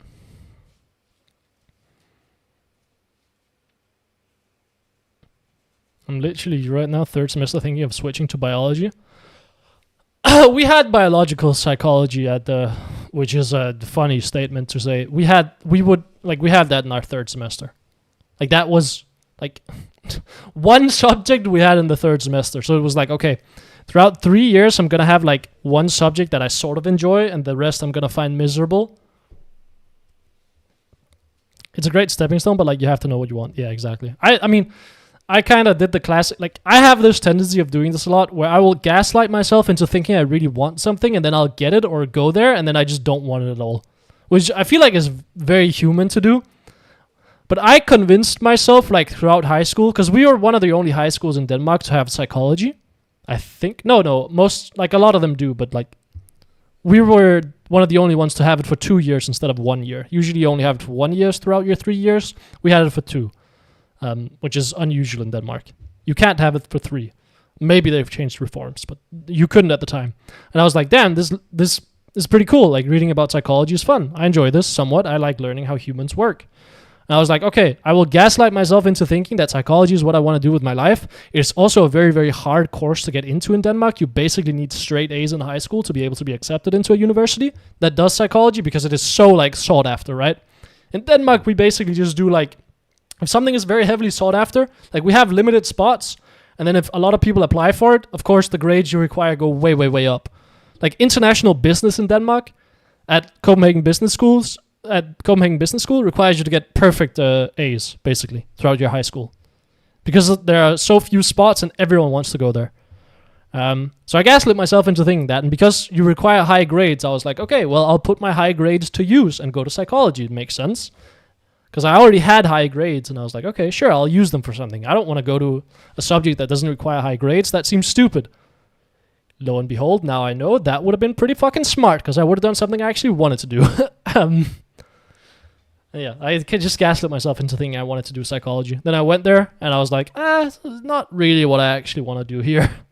At all. Not one bit.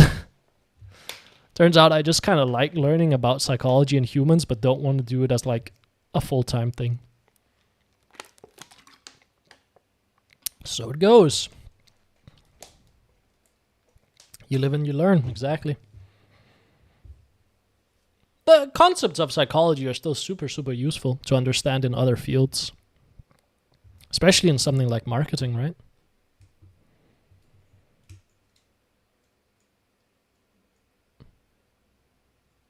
We two just started first biological psychology third semester, first lecture last week. Yeah, that's pretty fun. Like, learning about the brain.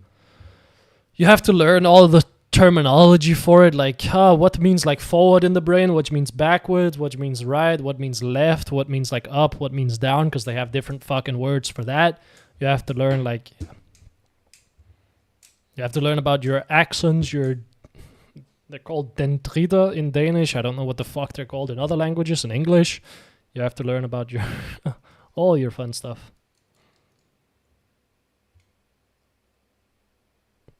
If I could do it all over again, I'd go into nursing and become a psychiatric nurse instead. I have friends that are in nursing, and they're all quite miserable. Miserable in the sense that they become very detached as humans in life. They make great money. A friend of mine was making, I think, 200 grand a year being a traveling nurse, which is not bad, but did not look like a fun life, I will say.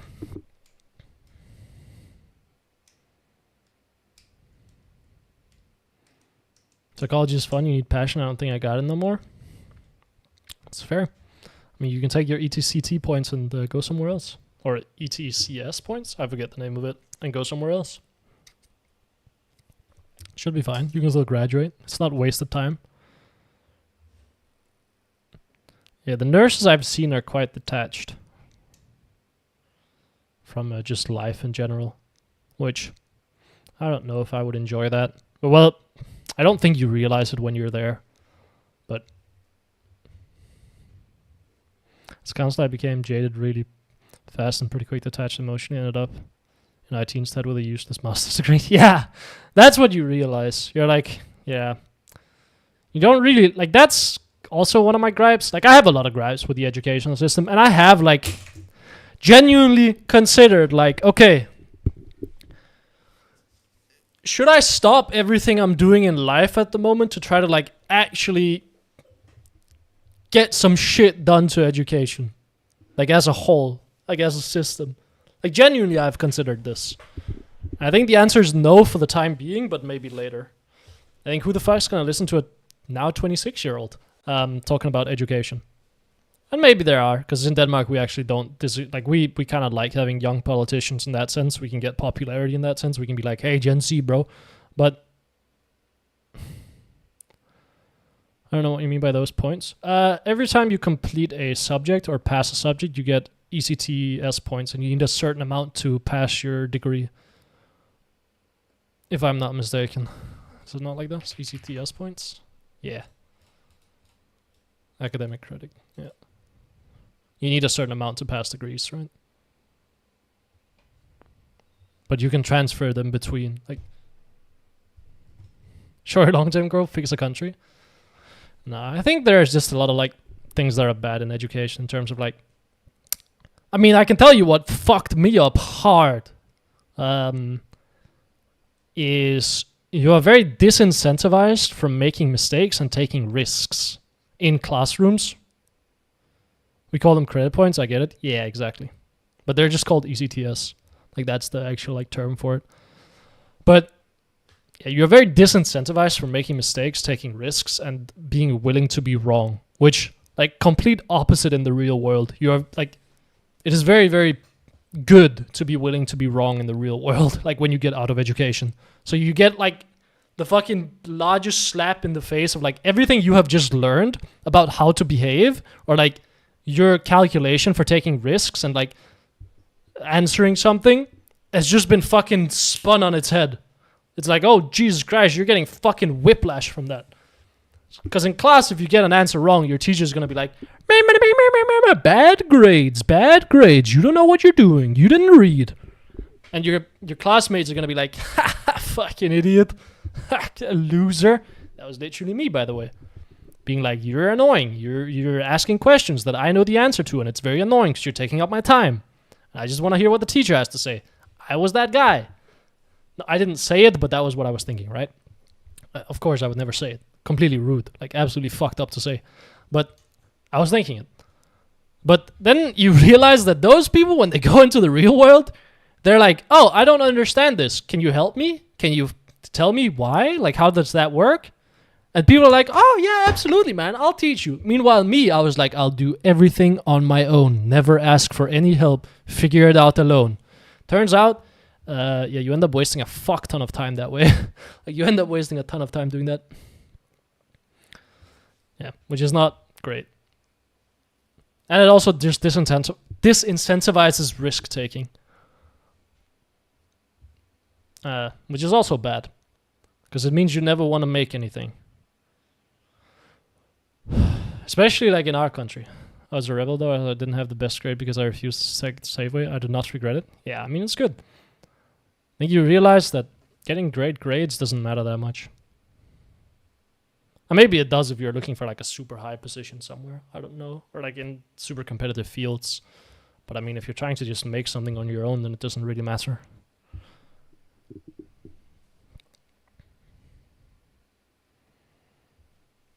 Yeah, that's what I would like to see fixed in education.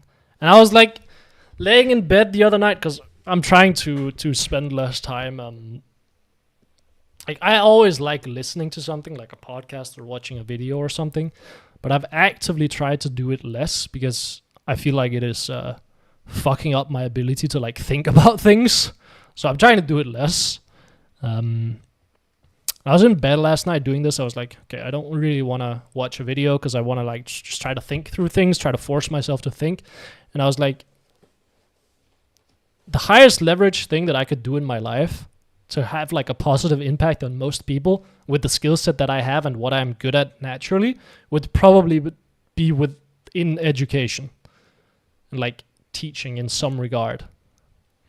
Not as like just a teacher, because I don't think that is super high leverage in terms of like having a positive influence on the most amount of people possible, but something to do with like fixing a system within teaching, you know? I was like thinking about it. I was like, if I can fix education in like a country or like multiple countries even, it would be like, holy shit, I've had such a positive influence on the world. So I was heavily contemplating it. But I ping pong a lot between make money, do something helpful, you know? Like, I ping pong between those two a lot in terms of like what I think my priorities should be in life. And I'm sure there's a healthy mixture, without a doubt. We love healthy behavior. Yeah.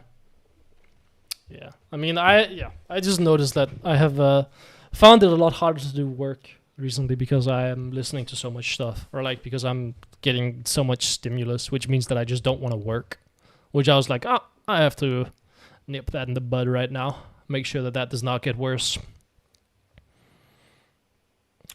So what I'm probably gonna end up doing.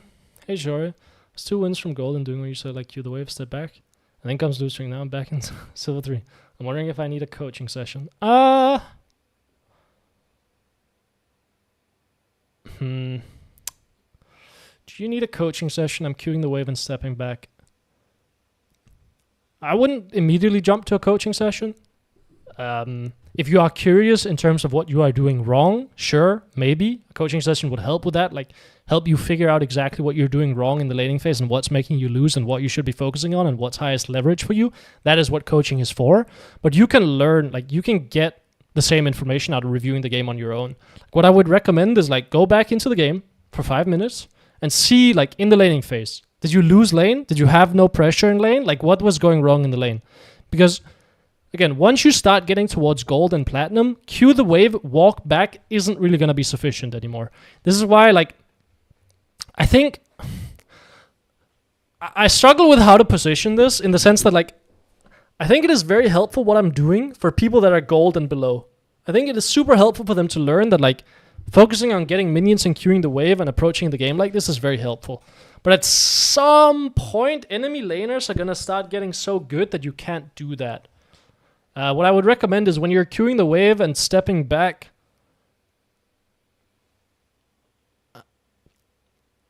try to take advantage of the enemy laner when they go on cooldown, and if they don't try to go on cooldown to match your push, then step back and wait patiently.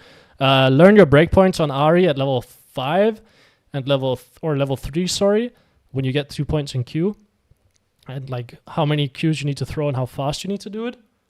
Let me take off my nasal strip, it's falling off anyway. But yeah. I don't think you necessarily need a coaching session. Maybe you do.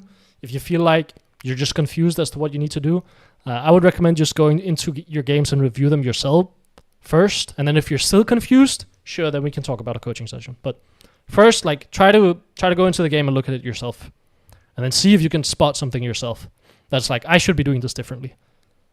And then do that. And that the human struggle is so sad you have to choose between helping people and money? Not necessarily. You have to choose, like, you have to, not necessarily that.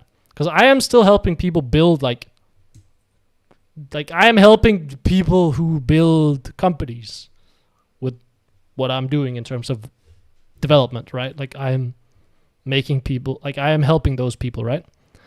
It's like, what do you prioritize the most? Helping people or making money, right? Because you can get a mixture of it. I have a decent mixture right now that leans closer towards making money than helping people. But you can fucking slam that the entire opposite direction and do what helps people the most and makes no money. You can do that too. It's just what you're prioritizing the most. It's like a balance. You can do both.